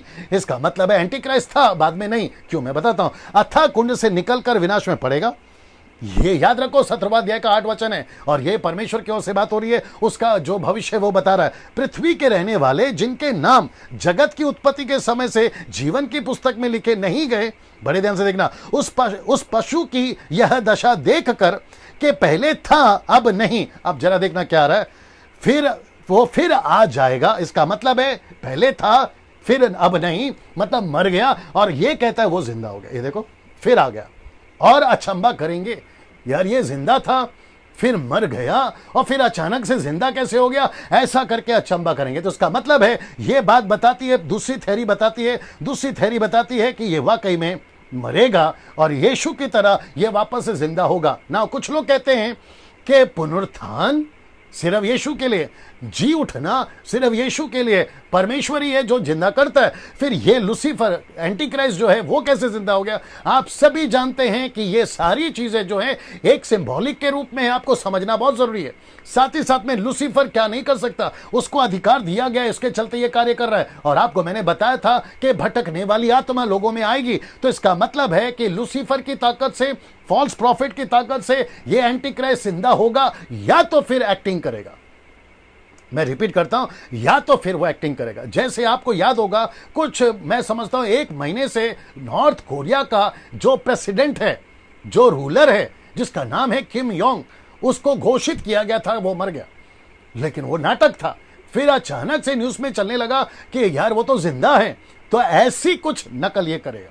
जैसे बीच में उल्फ लुका, साउथ अफ्रीका वाला प्रीचर, उसने जिंदा डेड बॉडी लाई और उसने प्रेटेंड किया कि मैं उसको जिंदा करूंगा, लेकिन वो जबकि पहले से जिंदा था। ये वीडियो आप जानते हैं। तो ऐसा कुछ नाटक करेगा या सच में वो मर जाएगा, ऐसी कुछ थ्योरी जो है दूसरे वाले के साथ में मैं 90% चल रहा हूं ना। दोस्तों इसको देखते हैं, ये वचन आपको बता दिया कि वो पहले था अब नहीं है, और वो फिर से आ जाएगा। ये बात बताती है। प्रकाशित वाक्य 4 वचन में जा रहे हैं, लिखता है उन्होंने अजगर की पूजा की क्योंकि उसने पशु को, ये देख रहे हैं लाल, पशु को अपना अधिकार दे दिया था, और ये कहकर पशु की पूजा की कि इस पशु के समान कौन है। तो इसका मतलब है यहां पर एक चीज पूरी हो रही है, मैं आपके बीच में रखने जा रहा हूं, देख लीजिए। उन्होंने अजगर की पूजा की, ये देख रहे हैं, लिखा है उन्होंने अजगर की पूजा की। और आपको पता है शैतान यही चाहता था कि लोग उसकी वर्शिप करें। Can you believe this? कितने लोग देख रहे हैं बताइए जी, ये बताते रहना बीच बीच में। ये कुछ सेकंड रखना हो दोस्तों। लूसीफर शुरू से यही चाहता था कि उसकी वर्शिप हो। देखो उसकी वर्शिप हो। और लूसीफर अभी यहां पे कम से कम 3.5 साल के लिए यह सक्सेस हो गया कि पूरी दुनिया उसकी वर्शिप कर रही है। ये देखो, उसकी वर्शिप कर रही है ना। इसको देखिए, प्रकाशित वाक्य 13:5 कहता है कौन लड़ सकता है किससे? एंटीक्राइस्ट से। कौन उससे लड़ सकता है? और बड़े बोल बोलने और निंदा करने के लिए उसको मुंह दिया गया। ये देख रहे हैं आप, उसको मुंह दिया गया और साथ ही साथ उसे 42 महीने तक काम करने का अधिकार दिया गया। 42 महीना आप समझते हैं 3.5 साल को दर्शाता है ना। पद 5 में यह एंटीक्राइस्ट अपने पूरे रुबाब में होगा। मैं रिपीट करता हूं कि 5वें पद के वचन के अनुसार एंटीक्राइस्ट अपने पूरे रुबाब में होगा। रुबाब का मतलब आप समझते हैं, पूरे जोश में होगा और फुल फ्लैश में यह काम करेगा ना। ऐसा क्यों? क्योंकि इसको चीता घोषित किया गया है, तो चीते की तरह इसकी स्पीड होगी, फिर रिच की तरह यह स्ट्रांग होगा और फिर सिंह की तरह यह बोल्ड होगा। Can you believe this? मैं रिपीट कर दूं, चीते की तरह इसकी स्पीड होगी, साथ ही साथ रिच की तरह यह स्ट्रांग होगा और साथ ही साथ सिंह की तरह यह बोल्ड होगा। इसका मतलब है कि एंटी क्राइस्ट किसी से नहीं डरेगा। उसकी स्पीड होगी, वो स्ट्रांग होगा और वो बोल्ड होगा। See this? ये सब रिप्रेजेंट करता है एक व्यक्ति के लिए। एक व्यक्ति इतना स्ट्रांग पूरे दुनिया में, जिसको पूरी दुनिया अलग नजर से देखेगी। आपको पता है, पूरे दुनिया में जिसको कहते हैं टॉप 10 मॉडल्स, जिसमें नंबर 1 पे कोई आता है, या top 10 smart persons in the world, ऐसा कुछ होता है, 7 वंडर्स ऑफ द वर्ल्ड। ऐसे में एंटी क्राइस्ट उस वक्त में नंबर 1 पे होगा। उसकी स्पीड होगी, वो स्ट्रांग होगा और वो बोल्ड होगा। किसी से नहीं डरेगा, किसी के बाप से नहीं डरेगा, वो चाहे कोई भी नेशन। और उसी के चलते ऐसे व्यक्ति की आराधना करना उस वक्त के लोगों के लिए तो स्वाभाविक है। आप कनेक्ट कर रहे हैं, मेरे को देख रहे हैं आप कैसे मैं बता रहा हूं? इसका मतलब है कि दोस्तों, मैं वापस कहता हूं, जो मैंने शुरू किया था, यह 13वां अध्याय एक सीख है, यह 13वां अध्याय एक चेतावनी है, यह 13वां अध्याय एक सबक है। अगर हम अभी नहीं सुधरे तो हम इसके शिकार जरूर हो जाएंगे। मैं वो आपके बीच में रख रहा हूं ना। इसको देखिए, प्रकाशित वाक्य 13:6 और उसने परमेश्वर की निंदा करने के लिए मुंह खोला, उसके नाम और उसके तंबू अर्थात स्वर्ग के रहने वालों की निंदा की। तो इसने परमेश्वर के लोगों की निंदा की, इसने परमेश्वर की जो आराधना करते उसकी निंदा की। उस वक्त की बात कर रहा हूं। और ऐसा करने के लिए इसने अपना मुंह खोला ना। इसको देखिए, पद 4 के अनुसार पद 4 के अनुसार अब उनका परमेश्वर शैतान है, जो मैं आपको बता चुका हूं कि पद 4 में उसने कहा कि मेरी आराधना करो। तो पद 4 के अनुसार दोस्तों, पद 4 के अनुसार शैतान उसका परमेश्वर है। किसका? उन दिनों का, लोगों का। तो स्वर्ग के परमेश्वर की निंदा तो करेंगे ही। आप नहीं समझे, वापस समझा देता हूं। लिखा है परमेश्वर की निंदा करने के लिए मुंह खोला, उसके नाम और उसके स्तंभू अर्थात स्वर्ग के रहने वाले परमेश्वर की निंदा की। इसका मतलब है कि उन दिनों में लोगों को पता चल जाएगा कि जो ऊपर बैठा परमेश्वर है वो परमेश्वर नहीं है, जो यीशु है वो परमेश्वर नहीं है, यीशु जो है वो एंटी क्राइस्ट है, और जो परमेश्वर है वो ये शैतान है यानी कि इब्लिस है। तो वो उसकी आराधना करेंगे पद 4 के अनुसार। तो इसका मतलब है कि लूसीफर पूरी दुनिया को डिक्लेयर कर चुका होगा कि परमेश्वर अब लूसीफर है। Can you believe this? और आप धीरे धीरे अब वहां बढ़ रहे हैं जहां लूसीफर अपना तांडव मचाएगा। आइए मैं आपको बताता हूं, प्रकाशित वाक्य 13:7 उसे यह अधिकार दिया गया कि पवित्र लोगों से लड़े, उन पर जय पाए और उसे हर कुल, ना ये गजब का है, लिखा है कि हर कुल, लोग, भाषा, जाति पर अधिकार हो। आप नहीं समझे शायद। हिंदू तुम सुनो, मुस्लिम्स तुम सुनो, बुद्धिस्ट पारसी तुम सुनो, यहूदियों तुम सुनो, और दुनिया के जितने भी रिलीजियस है, भारत में तो 7 हैं, इसके अलावा जो बाकी रिलीजन्स है, उन सभी को कहना चाहता हूं कि लूसीफर जब अपनी पूजा करवा रहा होगा खुद परमेश्वर बैठकर, तो लिखा है कि हर कुल, लोग, भाषा, जाति, उसके ऊपर वो परमेश्वर बन जाएगा। मैं कुछ वचन और रखूंगा इससे रिलेटेड। तो इसका मतलब है कि दुनिया के जितने भी रिलीजियस हैं, मैंने इसलिए लिखा ना 1 गवर्नमेंट एंड 1 रिलीजन, इसका मतलब है कि दुनिया के जितने भी रिलीजियस हैं वो सब इसको मानने लगेंगे। एक ऐसी थ्योरी क्लियर हो जाएगी कि आजकल क्या चल रहा है, हिंदू, मुस्लिम, सिख, ईसाई आपस में है भाई भाई, लेकिन उन दिन ऐसा नहीं चलेगा। वहां पे सबका कॉन्सेप्ट क्लियर हो जाएगा। ना हिंदू है, ना मुस्लिम है, ना सिख है, ना ईसाई है, ना यीशु है, ना अलाना फलाना। वो कहेंगे सिर्फ एक ही है, और वहां है एंटी क्राइस्ट, वहां है लूसीफर और वहां है शैतान, उसकी पूजा करो। ये वचन बताता है ना। इसको देखिए, जो कि मैंने लिखा है 1 रिलीजन दिखाता है, कुल, लोग, भाषा और जाति, और इसके चलते ये पूरा अधिकार उनको दिया गया। वन रिलीजन ऐसा डिक्लेयर हो जाएगा। मैं रिपीट करता हूं, मेरे साथ में बने रहे, मेरे साथ में बने रहे। अद्भुत चीजें आपके बीच में रखने जा रहा हूं। मैं वापस कहता हूं, वन रिलीजन हो जाएगा, न्यूज पे चलेगा ये। वो सब बंद हो जाएगा, घंटी नहीं बजेगी, किसी प्रकार का 3 4 5 बार आवाज नहीं आएगी, आगे आप समझदार हैं, किसी प्रकार का चर्च का घंटी नहीं बजेगा, सिर्फ वन रिलीजन होगा। Can you believe this? ये सब बाइबल में है, ये सब दानियल ने कहा, ये सब यीशु ने कहा, ये सब पौलुस ने कहा अपने बाइबल में। इसका मतलब है दोस्तों, कलीसिया, आपको समझना, आपको जानना जरूरी है। आप एक ऐसी दुनिया में रह रहे हैं जिसका अंत कुछ ऐसा होगा। आप लोग को होशियार होना है, यह बताने की कोशिश करना। इसको देखिए, प्रकाशित वाक्य 13:8, बहुत सारी चीजें आ रही हैं। पृथ्वी के वे सब रहने वाले, बहुत ध्यान से सुनिएगा, जिनके नाम उस मेमने के जीवन की पुस्तक में लिखे नहीं गए, वे जगत की उत्पत्ति के समय से घात हुआ है उस पशु की पूजा करेंगे। सी, तो इसका मतलब है कि जिसका जिसका नाम जीवन की पुस्तक में लिखा नहीं गया, जो जगत की उत्पत्ति के समय से घात हुआ है, यानी कि शैतान जो घात हुआ है उसका डिक्लेयर हो गया था, ये नहीं बचेगा, उसकी पूजा करेंगे। तो कौन लोग करेंगे? जिसका नाम जीवन की पुस्तक में नहीं है। इसका 2 मतलब होता है। एक, या तो कलीसिया जो उठा ली गई, जिनका नाम जीवन की पुस्तक में, वो तो स्वर्ग पे है, वो तो पूजा नहीं करेंगे। लेकिन जो कलीसिया नीचे रह जाएगी, जो कलीसिया नीचे रह जाएगी, ऐसे लोग जो पृथ्वी पर होंगे, जो एंटीक्राइस्ट की पूजा नहीं करना चाहेंगे, क्योंकि वो मरने को तैयार हैं लेकिन एंटीक्राइस्ट की पूजा करने को तैयार नहीं है, वो भी जिनका नाम उसके बाद जीवन की पुस्तक में लिखा जाएगा, वो इसकी पूजा नहीं करेंगे। वाह, एक ऐसी चीज आखिरी में दिखाऊंगा, लेकिन उसको थोड़ा सा भी बोल देता हूं। दोस्तों, इसको देखकर ऐसा लगता है कि हम इस दिनों को नहीं देखना चाहेंगे। ये सबको जो अभी तक बताया, आगे तो और मसाला है, नहीं देखना चाहेंगे। ये सुनते वक्त में, अभी बीच में मुझे किसी ने मैसेज किया था, बोला डैनियल भाई आपका प्रचार सुनकर बड़ा डर लग रहा है, कहीं ये हो ना जाए, कहीं मैं रह ना जाऊं, मैं उसके लिए क्या करूं, ऐसा करके वो मैसेज कर रहा था। मैं आपको ये बताते वक्त में आपको भी एहसास हो रहा होगा कि डैनियल भाई बात तो सही है, ऐसे कठिन दिन आने वाले हैं, तो ऐसे कठिन दिन में हम क्या करें? एक ही रास्ता है, मैं आखिरी में तो बताऊंगा, लेकिन मैं आपको उसको थोड़ा सा बता देता हूं। जितना हो सकता है परमेश्वर के नजदीक आइए। जी दोस्तों, आपका प्रार्थना का जीवन अगर कमजोर है, टाइट करो। आपका वचन पढ़ने का जीवन कमजोर है, टाइट करो। आपकी संगति प्रभु के साथ में ढीला हो गया, टाइट करो। इसका मतलब है मजबूत करो, आप बचोगे, नहीं तो गई भैंस पानी में। जी दोस्तों, आपको मजबूत होना है ना। उसको देखिए, प्रकाशित वाक्य 13:9, जिसके कान हो वह सुन ले। ये कौन कह रहा है? यीशु। ये जो डायलॉग है ना, ये यीशु का है। यीशु कह रहा है 13:9 में, जिसके कान हो वह सुन ले। अब जरा इसको देखिएगा, ये किसको बोल रहा है? हमको और आपको, एक चेतावनी के रूप में, ताकि हम खुद भी सतर्क हो और दूसरों को भी सतर्क करें। तो यीशु कह रहा है कि जिसके कान हो वह सुन ले। आज मैं आपको कह रहा हूं, मैं खुद को कह रहा हूं, आपको इसको शेयर करते वक्त में उनको कहना है, पास्टर्स आपके चर्च को कहना है, चर्च के मेंबर्स आपके दोस्तों को कहना है कि जिसके कान हो वो सुन ले। परमेश्वर क्या कह रहा है? कहता है कि किसको बोल रहा है? वो हमको बोल रहा है, वो आपको बोल रहा है, एक चेतावनी के रूप। यीशु बीच में रुक गया, यूहन्ना को पॉज दिया, और ये बात करते करते वचन 9 आ गया, कहता है कि जिसके कान है वो सुन ले। इसका मतलब क्या है? ये बहुत डेंजर चीज है।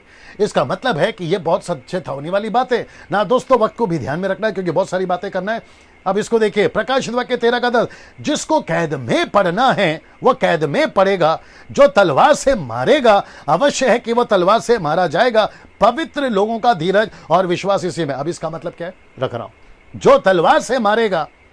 ऐसा लगता है, देख लीजिए, ऐसा लगता है कि उन दिनों में मसीह लोग अपना धीरज खो देंगे और एंटीक्राइस्ट से मिल जाएंगे, और पवित्र लोगों का धीरज और विश्वास इसी में, जिसको मैं आपको बता चुका हूं। तो इसका मतलब है ये अपना धीरज खो देंगे, और जो तलवार से मारेगा वो तलवार से मरेगा। तो इसका मतलब है एंटीक्राइस्ट जो है सबको तलवार देगा कि जाके कत्ल करो, जो यीशु को मानते हैं। तो जैसे इनकी बारी आएगी, ये तो मरना तो नहीं चाहेंगे। इनके सामने जो टॉर्चर होगा, टॉर्चर की तो लेवल बार है।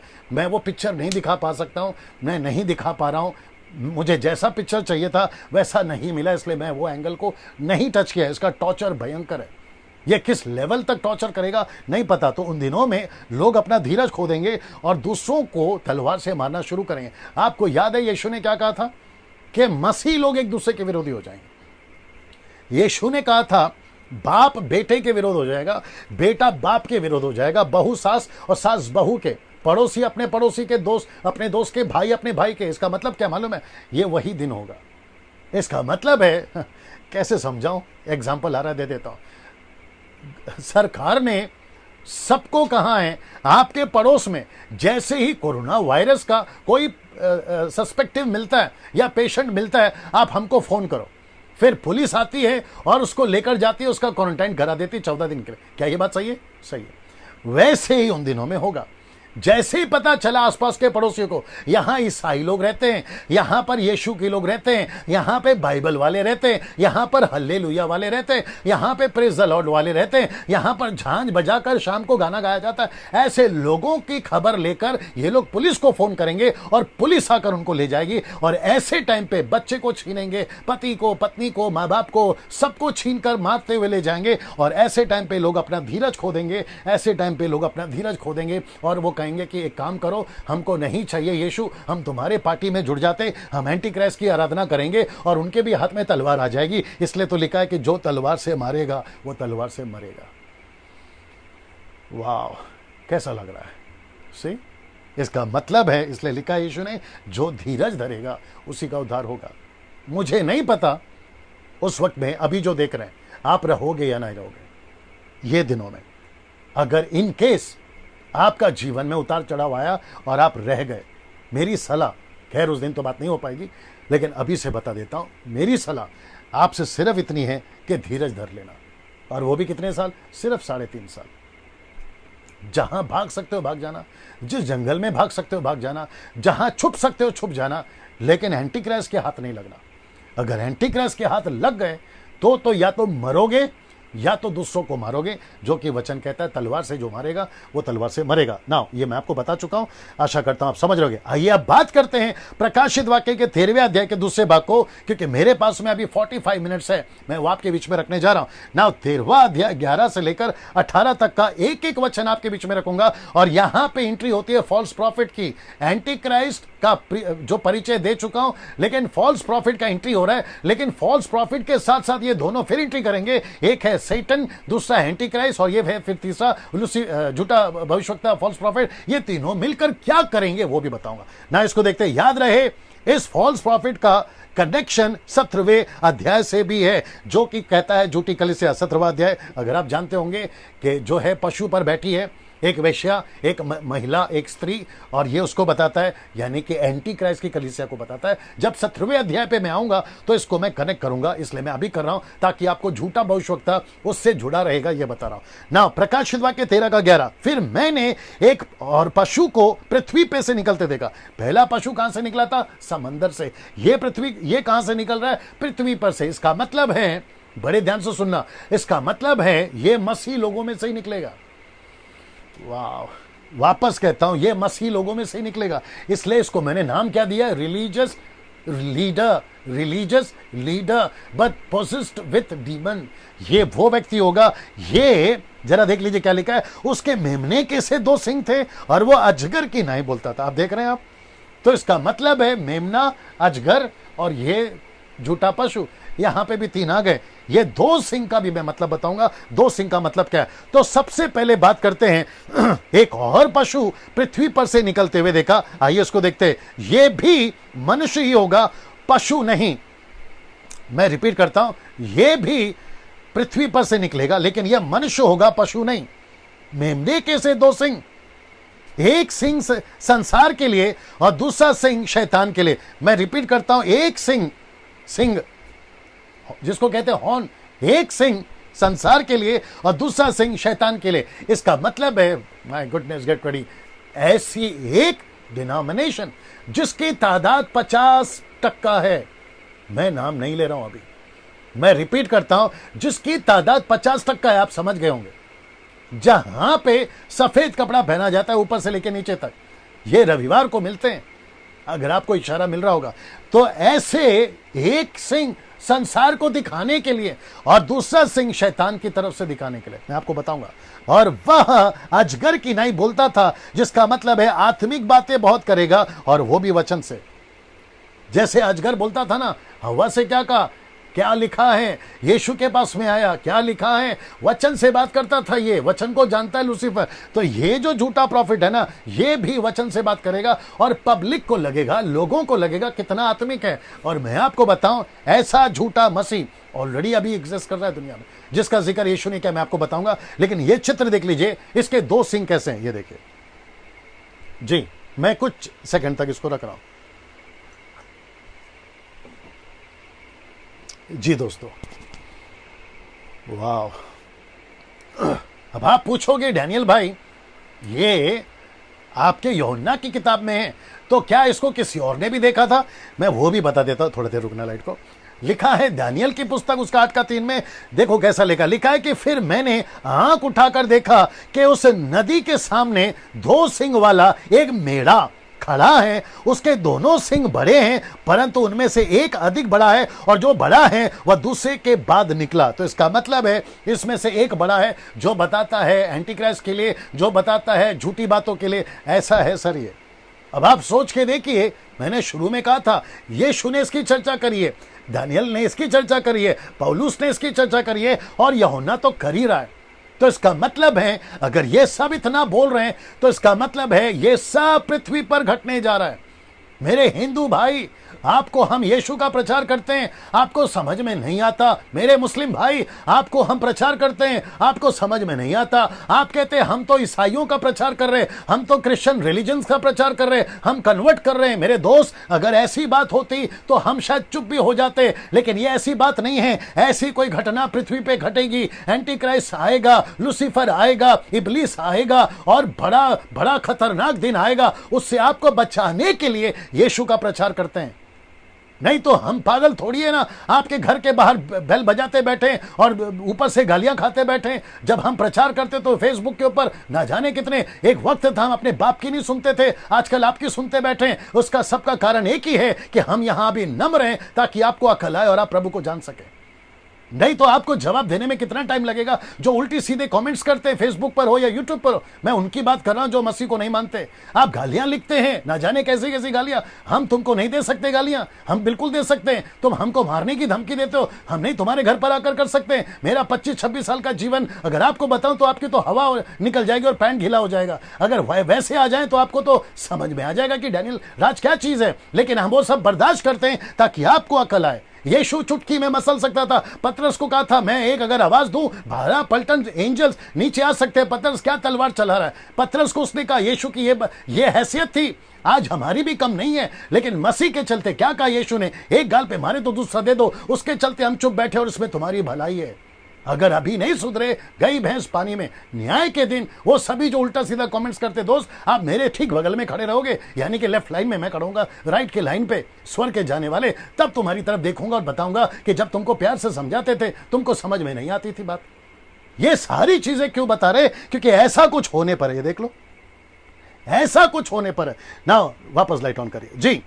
मत्ती की किताब उसका 7 का 15 से 16 में ऐसा यीशु ने क्या कहा था, उसको भी देख लीजिए। लिखा है, झूठे भविष्यवक्ताओं से सावधान। इसका मतलब है यीशु ने झूठा भविष्यवक्ता किसको कहा? उसी को कहा जिसका फोटो आप अभी देख चुके हैं। लिखता है, भेड़ों के भेष में तुम्हारे पास आते हैं, परंतु अंतर में फाड़ने वाले भेड़िए। उनके फलों से तुम उन्हें पहचान लोगे। क्या झाड़ियों से अंगूर और उटकुटारों से अंजीर आते हैं या तोड़ा जाते हैं? इसका मतलब है यीशु यहां पर कह रहा है कि ऐसा कोई झूठा भविष्यवक्ता आएगा।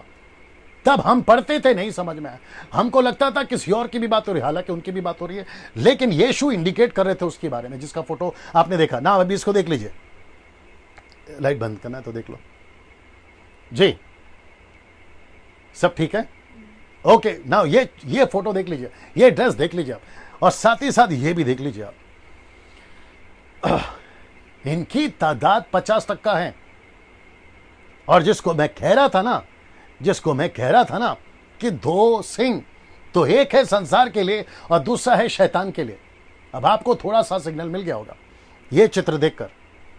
तो ऐसे रूप, ऐसे खाल में, ऐसे कपड़ों के साथ, और आजकल तो कुछ पेंटिकोस्टल वालों ने भी ऐसे कपड़े पहनना शुरू कर दिया। और मुझे नहीं पता वो कपड़ा क्यों पहनते हैं। यार तुम साबित क्या करना चाहते हो? कपड़ा पहन के साबित करना चाहते हो, या लंबी सी क्रॉस लटका कर साबित करना चाहते हो कि तुम ईसाई हो?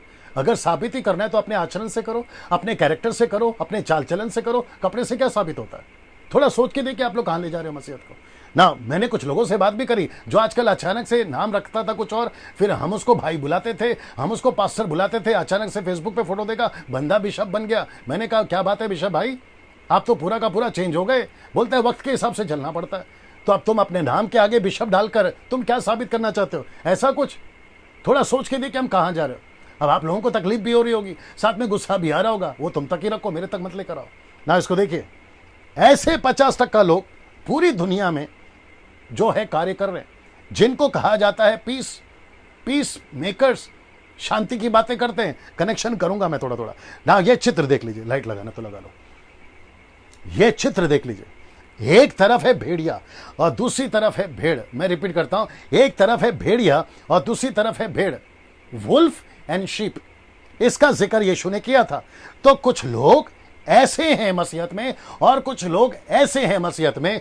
कुछ लोग ऐसा कपड़ा पहनकर आते हैं ये बनने की, ऐसा कपड़ा पहनकर आते हैं ये बनने के लिए।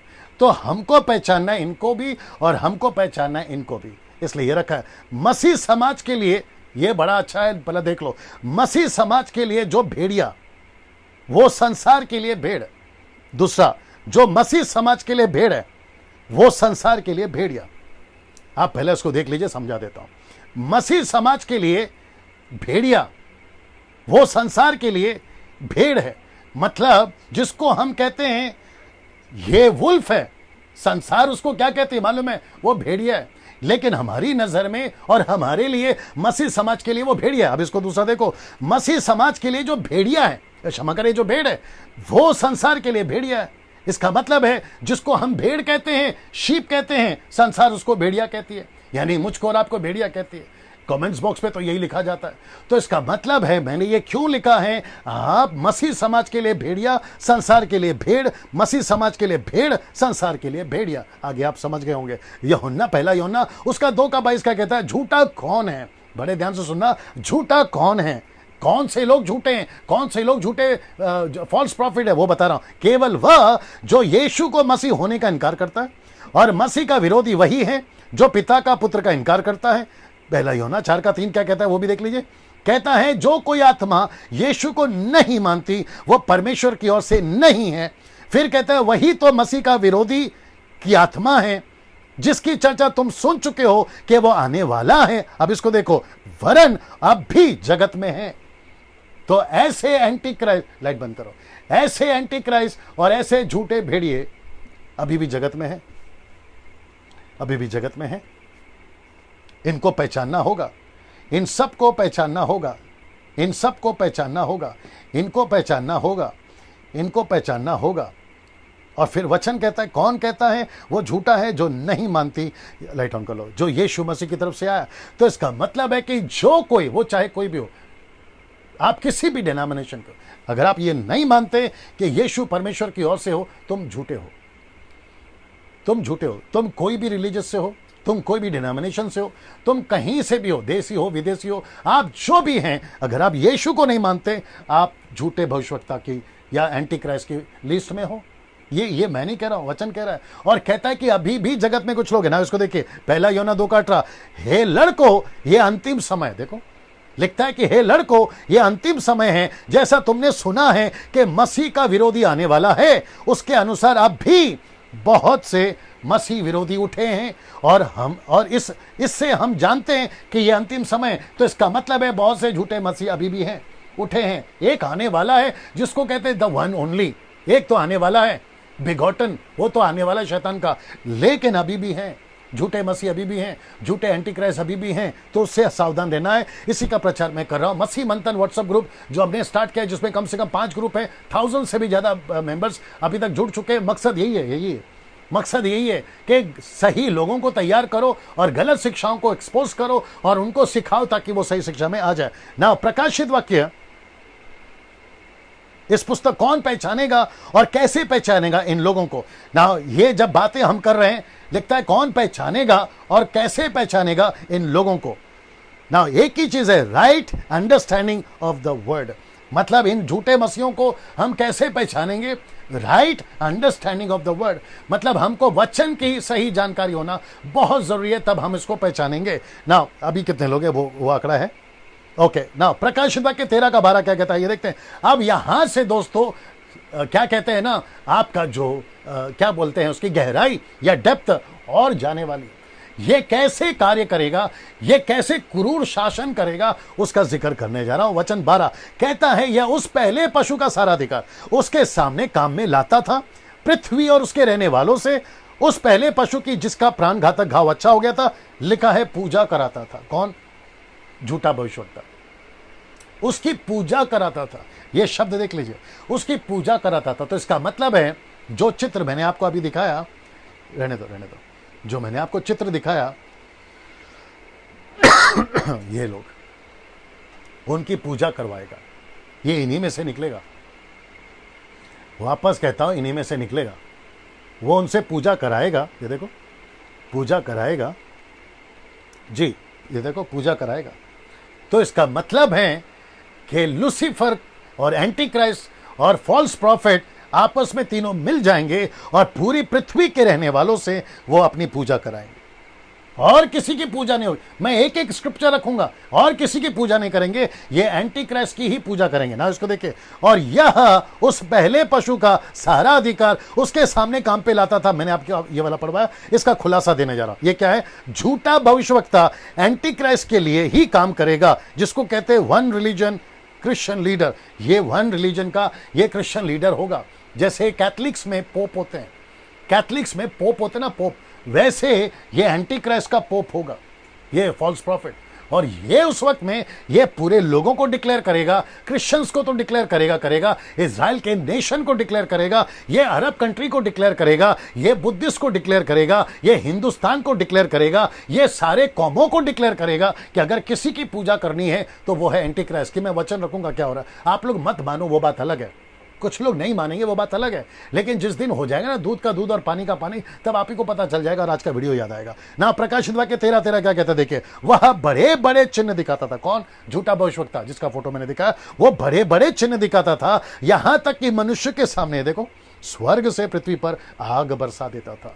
पृथ्वी पर आग बरसा सकता है ये आदमी, ये इतना पावरफुल था ना। इसको देखिए, दूसरा थिस्सलुनीके, मैं आपको कनेक्ट कर रहा हूं, देखो दूसरा थिस्सलुनीके दूसरा अध्याय वचन 10 से 12 तक में सलोमी आपको पढ़ना है जी।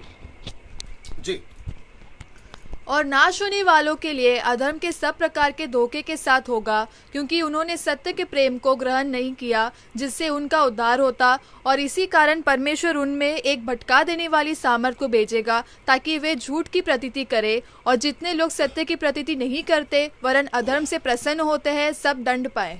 ओके ना दोस्तों, आपने सुन लिया है, आशा करता हूं कि आप लोग समझ गए होंगे ना। मैं वापस कहता हूं कि इसका जो चिन्ह दिखाने का जो कार्य है, पूरे स्वर्ग से पृथ्वी पर आग बरसाना, ये चिन्ह दिखाएगा, चमत्कार, मिरेकल्स, साइंस एंड वंडर्स दिखाएगा ना। इसको पौलुस कहता है, बड़े ध्यान से सुनेगा, ये कहता है कि नाश होने वालों के लिए अधर्म के सब प्रकार के धोखे के साथ होगा, क्योंकि उन्होंने सत्य के प्रेम को ग्रहण नहीं किया जिससे उनका उद्धार हो सकता था। यहां पर सुसमाचार की बात हो रही है, यीशु की बात हो रही है। इसी कारण परमेश्वर उनमें एक भटका देने वाली सामर्थ को भेजेगा ताकि वे झूठ की प्रतीति करें। साइंटिस्ट जितने भी विज्ञान वाले, साइंटिस्ट वाले जितने लोग हैं, ये नहीं मानते कि ऊपर कोई परमेश्वर है, ये भी नहीं मानते नरक और स्वर्ग है। उनके ऊपर दया आती है, उनके ऊपर दया आती है, तरस आता है। वो इसलिए क्योंकि ये यहां फंस जाएंगे, ये यहां फंस जाएंगे। मैं आपको एक और बताता हूं, खैर हम तो नहीं रहेंगे पृथ्वी पर, लेकिन उस वक्त में डिक्लेयर हो जाएगा, न्यूज में डिक्लेयर हो जाएगा कि साइंटिस्ट लोगों ने मान लिया कि एक ईश्वर होता है, लेकिन वो गलत ईश्वर को मान बैठेंगे और उसका नाम है एंटी क्राइस्ट। ये डंके की चोट पे बोल रहा हूं आपको, 100% नहीं, 1,00,000% ये कंफर्म कर देंगे वो लोग। सारी रिसर्च करने के बाद में एक ऐसा लास्ट में एक ऐसा फाइनल स्टेटमेंट आएगा कि साइंटिस्ट वालों ने कबूल कर लिया है कि ईश्वर होता है, और साथ ही साथ नास्तिक, एथिक जिसको कहते हैं, नास्तिक ईश्वर को नहीं मानते, वो तक डिक्लेयर कर देंगे कि अब हम नास्तिक नहीं रहे, हम भी किसी की भक्ति कर रहे हैं, और वो है एंटी क्राइस्ट की। इसलिए लिखा है कि भटका देने वाली आत्मा परमेश्वर भेजेगा ताकि वो झूठ की प्रतीति करें। इसलिए जितनी जल्दी हो सकता है सुधर जाओ। मैं वापस कहता हूं, तुम्हारा बड़ा भाई, छोटा भाई, दोस्त की हैसियत से, या फिर जो भी आप समझना चाहो उसके वसीले से कह रहा हूं कि जितनी जल्दी हो सकता है सुधर जाओ, नहीं तो ये दिन में आप जैसे तैसे फंसोगे ही, और तब तक बहुत देर हो जाएगी भैया, तब तक बहुत देर हो जाएगी। आजकल मैं न्यूज सुन रहा हूं कोरोना वायरस के बारे में, जो कि कुछ लोग हल्के में लेते थे, कहते हमको नहीं होगा, अरे हमको नहीं होगा। पता चला है कि उनके गलती के चलते वो मर गए, खुद तो मरे मरे, पूरे परिवार को भी बीमार करके मरे। इतना खतरनाक।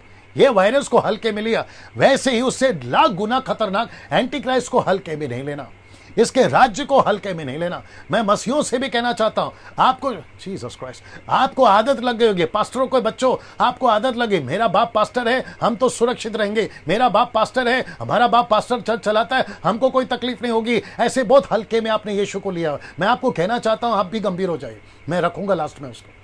चर्च के लोगों ने मजाक में लिया, यीशु को मजाक में लिया, वर्शिपरों ने मजाक में लिया, प्रीचरों ने मजाक में लिया, टीचरों ने मजाक में लिया। आपको गंभीर होना होगा। इसलिए मैंने पहले बताया था कि 40 साल का जंगल का जीवन का सफर इजरायलियों का एक सबक के रूप में है। वैसे 13वां अध्याय एक सबक के रूप में, अगर इसे सबक नहीं लिया तो फिर खत्म हो गया सब ना। वापस मैं कहता हूं कि भटका देने वाले आत्मा भेजेगा, वो झूठ की प्रतीति करेंगे लेकिन दंड पाएंगे ना। इसको देख लीजिए, यहां कुछ हुआ था। अब आप ये पिक्चर देखकर पता लगा लिए होंगे, आप है मूसा, ये देखो डंडा उसके हाथ में, और यहां है फिरौन का राजा। इन दोनों के बीच में एक लड़ाई हुई थी जिसको मैंने लिखा है मूसा का परमेश्वर वर्सेस मिस्र के जादूगर। मैं रिपीट करता हूं, मूसा का परमेश्वर के वर्सेस मिस्र के जादूगर, गॉड्स वर्सेस इजिप्ट म्यूजिशियंस, आप ऐसा भी बोल सकते हैं।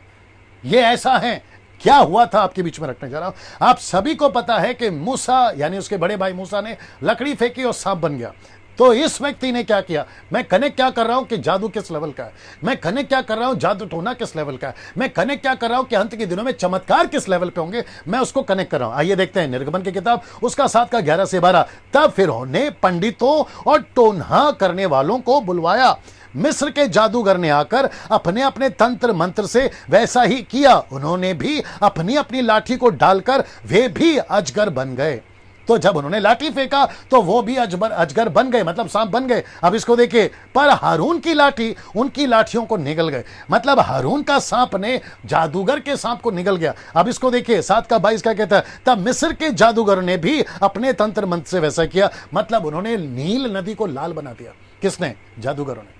तो जादूगर का लेवल, दुष्ट आत्माओं का लेवल अभी किस लेवल तक है ये आप ओल्ड टेस्टमेंट में देख चुके हैं। मैं न्यू टेस्टमेंट का भी दिखा देता हूं। फिर बात करते हैं प्रेरितों की किताब उसका 8वां अध्याय वचन 9 से 13। एक ऐसा व्यक्ति, आइए उसको पढ़ते हैं, एक ऐसा व्यक्ति जिसका नाम है शिमोन, ये जादूगर था। आइए सुनते हैं जी। इससे पहले उस नगर में शमौन नामक एक मनुष्य था जो जादू टोना करके सामरिया के लोगों को चकित करता और अपने आप को एक बड़ा पुरुष बताता था। छोटे से बड़े तक सब उसका सम्मान करते, कहते थे यह मनुष्य परमेश्वर की वह शक्ति है जो महान कहलाती है। उसने बहुत दिनों से उन्हें अपने जादू के कामों से चकित कर रखा था, इसीलिए वे उसको बहुत मानते थे। परंतु जब उन्होंने फिलिप्पुस का विश्वास किया जो परमेश्वर के राज्य और यीशु के नाम का सुसमाचार सुनाता था, तो लोग क्या पुरुष क्या स्त्री बपतिस्मा लेने लगे। तब शमौन ने स्वयं भी विश्वास किया और बपतिस्मा लेकर फिलिप्पुस के साथ रहने लगा। वह चिन्ह और बड़े बड़े सामर्थ के काम होते देखकर चकित होता था। ओके, तो इसका मतलब है दोस्तों, जैसे आपने यहाँ पे जादू होते देखा ना, यहाँ पे वैसे ही फिलिप के टाइम पे भी 2 कैरेक्टर थे। एक था फिलिप और दूसरा था शिमोन जादूगर।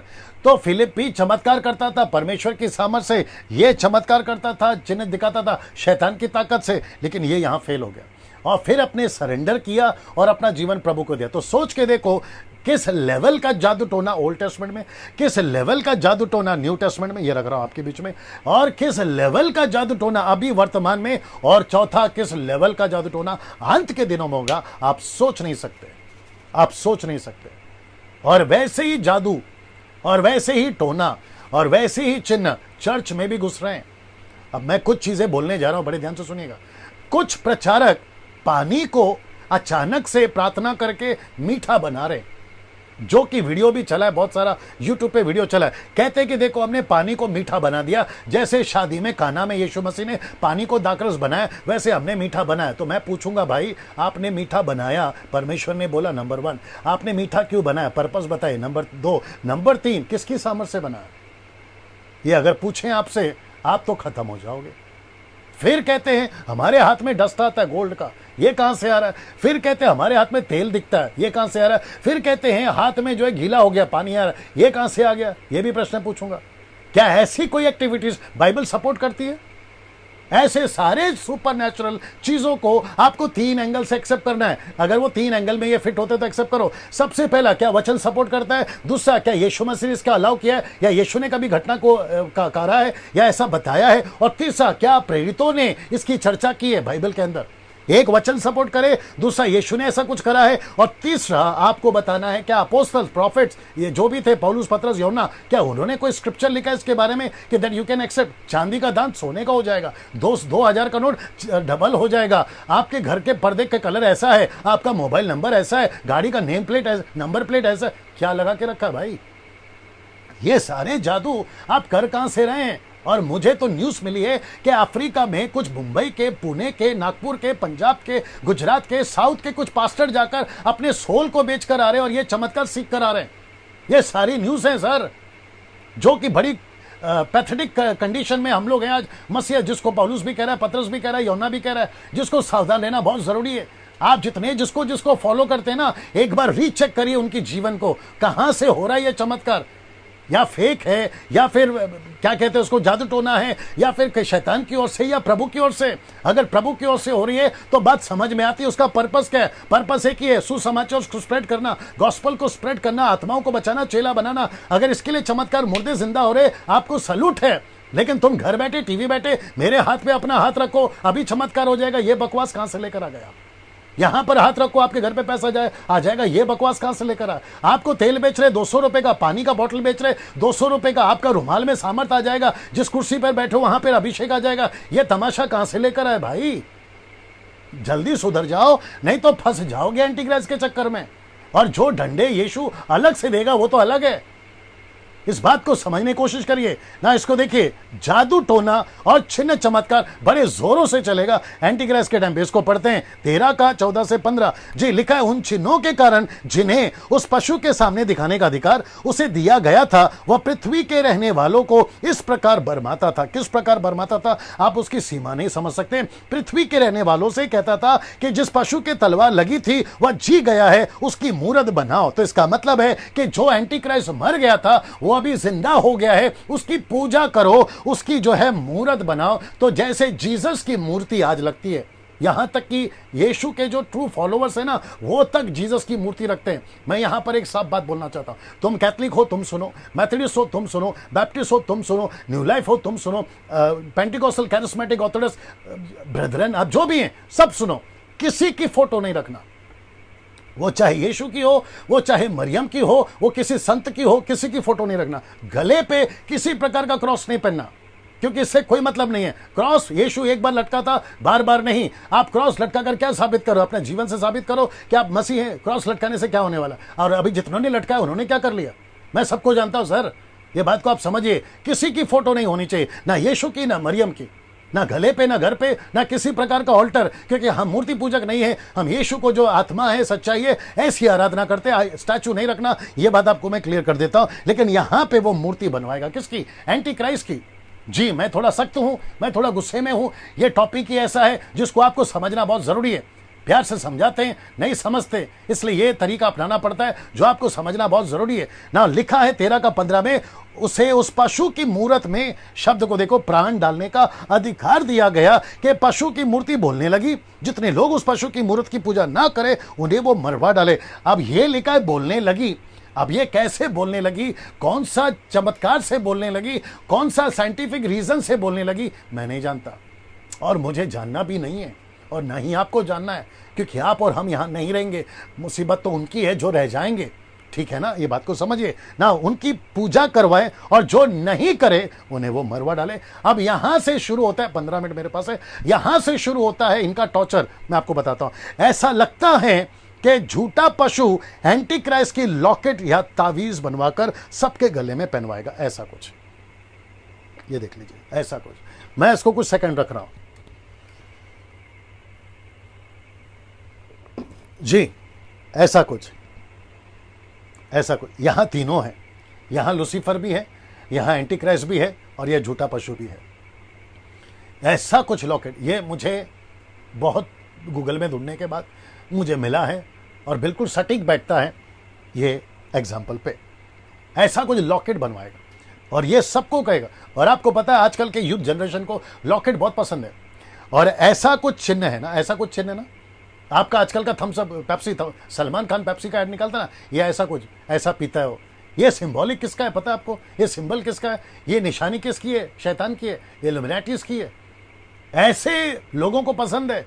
और साथ ही साथ में लॉकेट पहनना, टैटूज बनवाना, ये सारी चीजें प्रकाशित वाक्य 13:16 कहता है, उसने छोटे बड़े धनी कंगाल स्वतंत्र सबके दाहिने हाथ या उनके माथे पर एक एक छाप करा दी। तो इसका मतलब या तो टैटू बनवा देगा या तो लॉकेट पहनवा देगा, और लोगों को लगेगा कितना अच्छा फैशन है, पुरुष स्त्री सब ना। इसको देखिए, ये थोड़ा सा बहुत, अब यहां बहुत ध्यान से समझना है, बहुत इंटरेस्टिंग चीज आ रही है, थोड़ा लंबा जाएगा, 5-10 मिनट बर्दाश्त कर लीजिएगा ना। इसको देखिए 13:17, उसको छोड़ जिस पर छाप अर्थात उस पशु का नाम और उसके नाम का अंक हो और कोई लेन देन ना कर सकेगा। यहां 4 बातें हैं दोस्तों, मैं रिपीट करता हूं, यहां 4 बातें हैं। सबके दाहिने हाथ या उनके माथे पर एक एक छाप, नाम, अंक, और फिर चौथा कहता है कोई लेन देन नहीं कर सकेगा। यह वचन का 4 मतलब है। वापस आपको कहता हूं, देखिए यहां पर 3 चीजें, चौथा है लेन देन नहीं होगा, लेकिन सबसे पहला है छाप, या तो छाप देगा, दूसरा है उसका नाम देगा,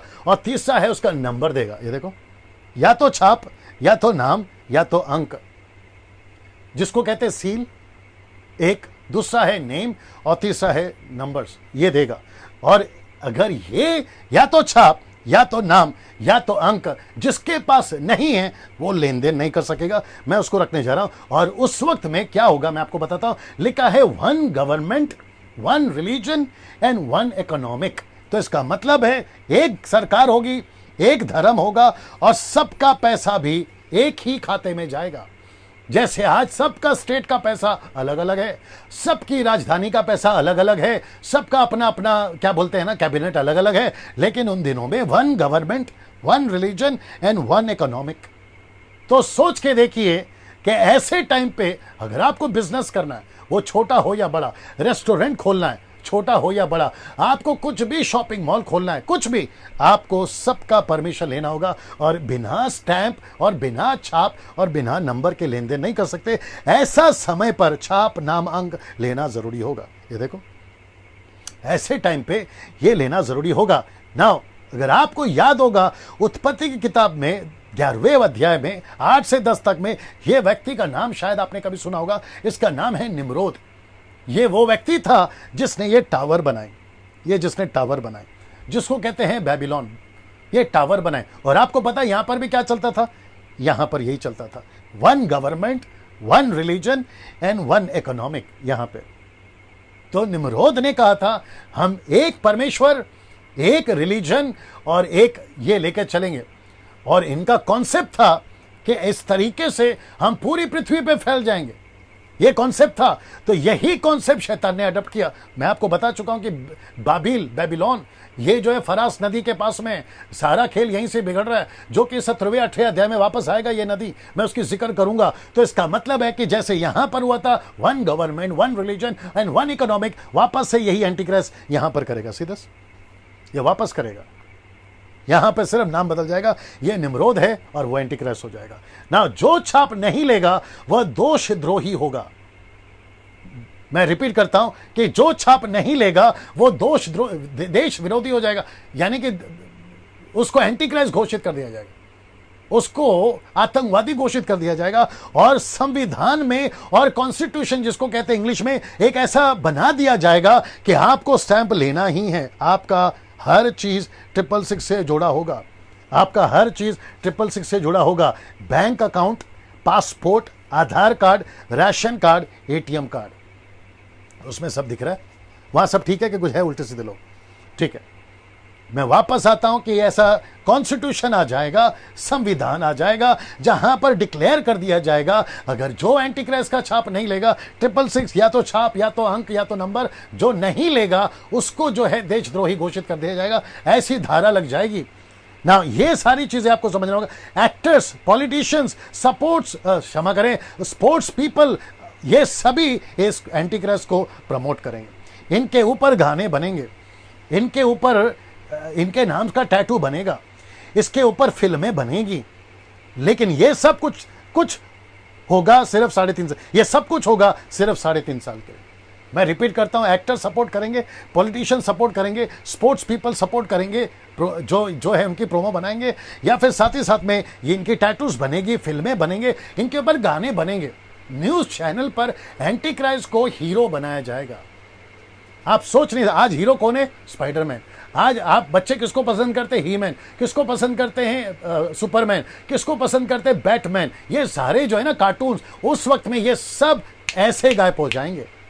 तो एक ही हीरो चलेगा, एक ही, ना अमिताभ बच्चन ना सलमान खान, एक ही हीरो चलेगा, एंटी क्राइस्ट। अब आप सोच के देखिए उस लेवल का ये लेकर जाएगा ना। इसको देखिए, एंटी क्राइस्ट का क्रूर शासन, जिसको कहते हैं कोई लिमिट नहीं होगी, ऐसा शासन दानियल के नजरिए से, मतलब द बुक ऑफ डैनियल के नजरिए से। आइए देखते कैसे ना। सलोमी इसको पढ़िए जी, इसको पढ़िए 8 का 23 से 25 तक मैं आपके लिए पढ़वा रहा हूं जी दोस्तों।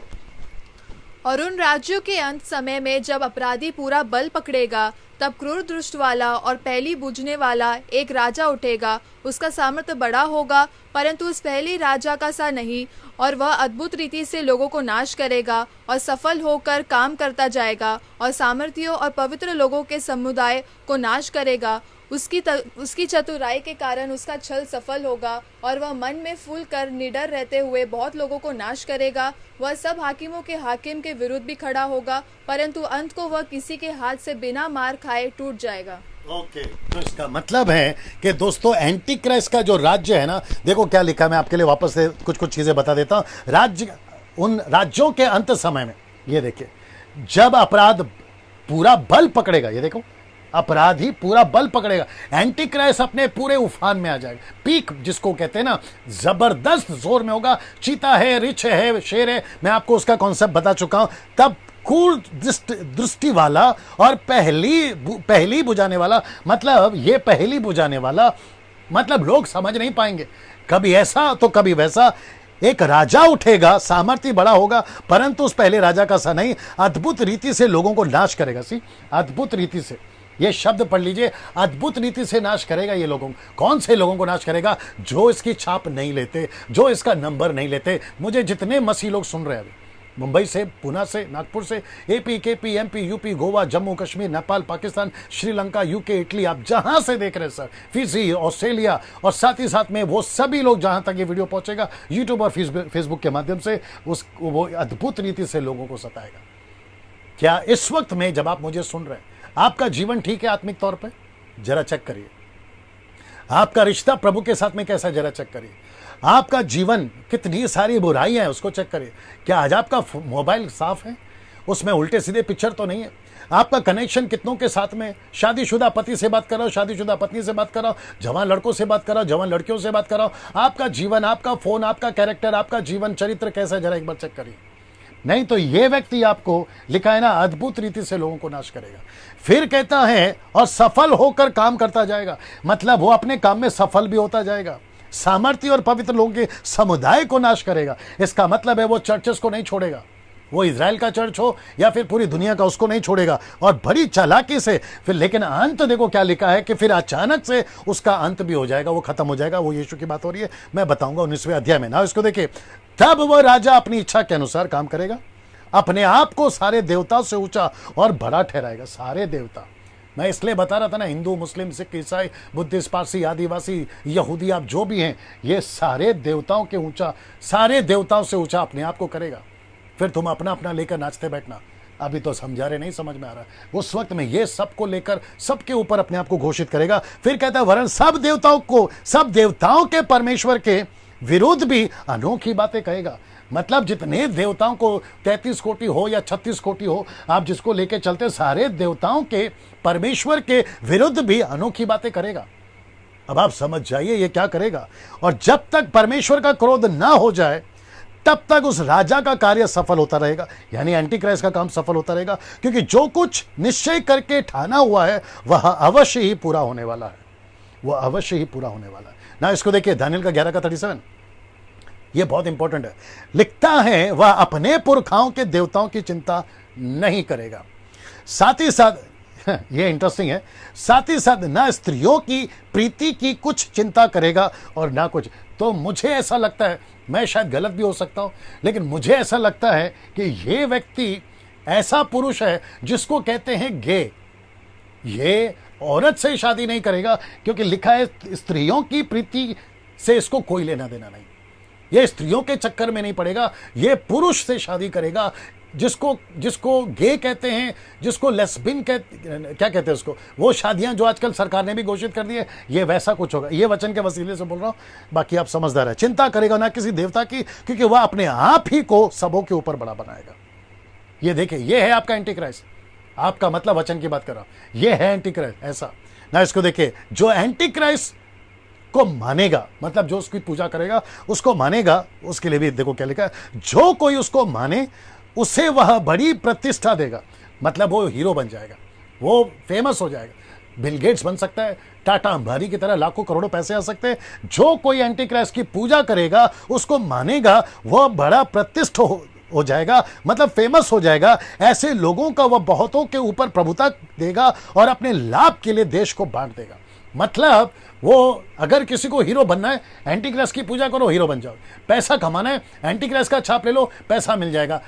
आप दुनिया की वो सारी तरक्की पा सकते हो, जैसे लूसीफर ने यीशु को कहा था, मुझे प्रणाम कर, सारी दुनिया दे दूं। ये देखो, ये ऐसा होगा सर ना। इसको देखिए, प्रकाशित वाक्य 13 का 18 पे आ गए। 5 मिनट मेरे पास में, मैं अभी समाप्ति पर हूं। ज्ञान इसी में है, जिसे बुद्धि हो वह इस पशु का अंक जोड़ ले, क्योंकि वह मनुष्य का अंक है और उसका अंक है 666, 666। ना दोस्तों, मैं चाहता हूं कि ये चित्र देख लो आप, ये चित्र देख लीजिए आप।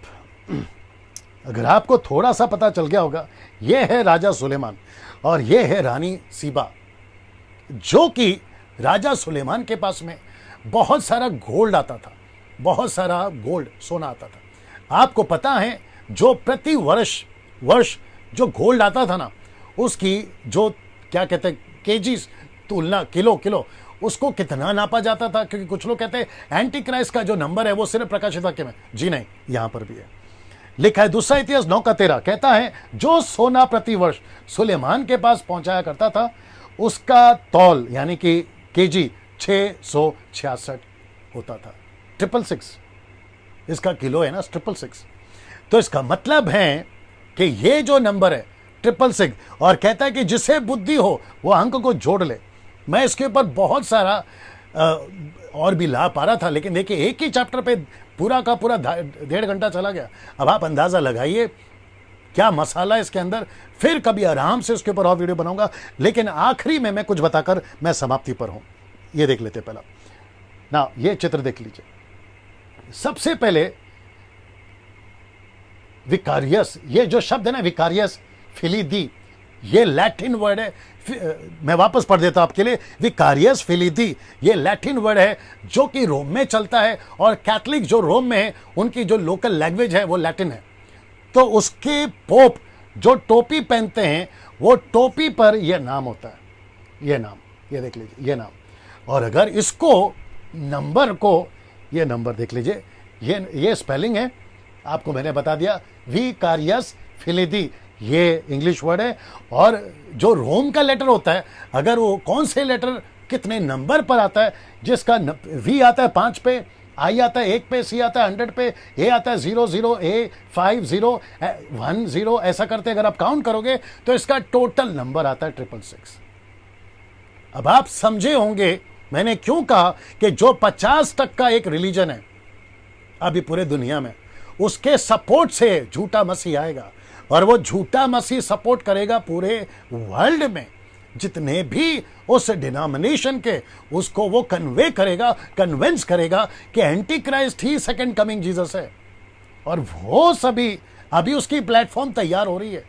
और ये नंबर पे, जिसको कहते हैं बार कोड्स, जो शॉपिंग मॉल पे जाते हैं ना, जो प्रोडक्ट के पीछे जो बार कोड होता है ना, ये नंबर वही निकलता है। ऐसे बहुत सारे लॉजिक स्टडी करते वक्त मुझे मिले, लेकिन मैं यहां डाल नहीं पा रहा हूं, वक्त की कमी है। फिर कभी वीडियो बनाऊंगा तो उसके ऊपर डालूंगा। आखिरी स्लाइड दिखा रहा हूं। अब अंत में एक बात, ये आखिरी स्लाइड है, उसके बाद में मैं खत्म कर रहा हूं। ये सब कुछ देखकर, ये सब कुछ समझकर, आपको, आपके बच्चों को, आपके सेवकों को, कलीसिया को अंत के दिनों में कितना आत्मिक होना होगा, जरा सोचिए। ये सब स्टडी सुनने के बाद आपको, बच्चों को, आपके परिवार को और आपके चर्च को और सेवकों को पास्टरों तुमको, एवेंजलिस्ट तुमको, वर्शिपर्स तुमको, म्यूजिशियंस तुमको, कितना आत्मिक होना होगा जरा सोचिए। इसलिए यीशु ने कहा, यदि तुम मुझ में हो फलो, यदि तुम मुझ में हो बढ़ो, यदि तुम मुझ में हो मेरे साथ रहो।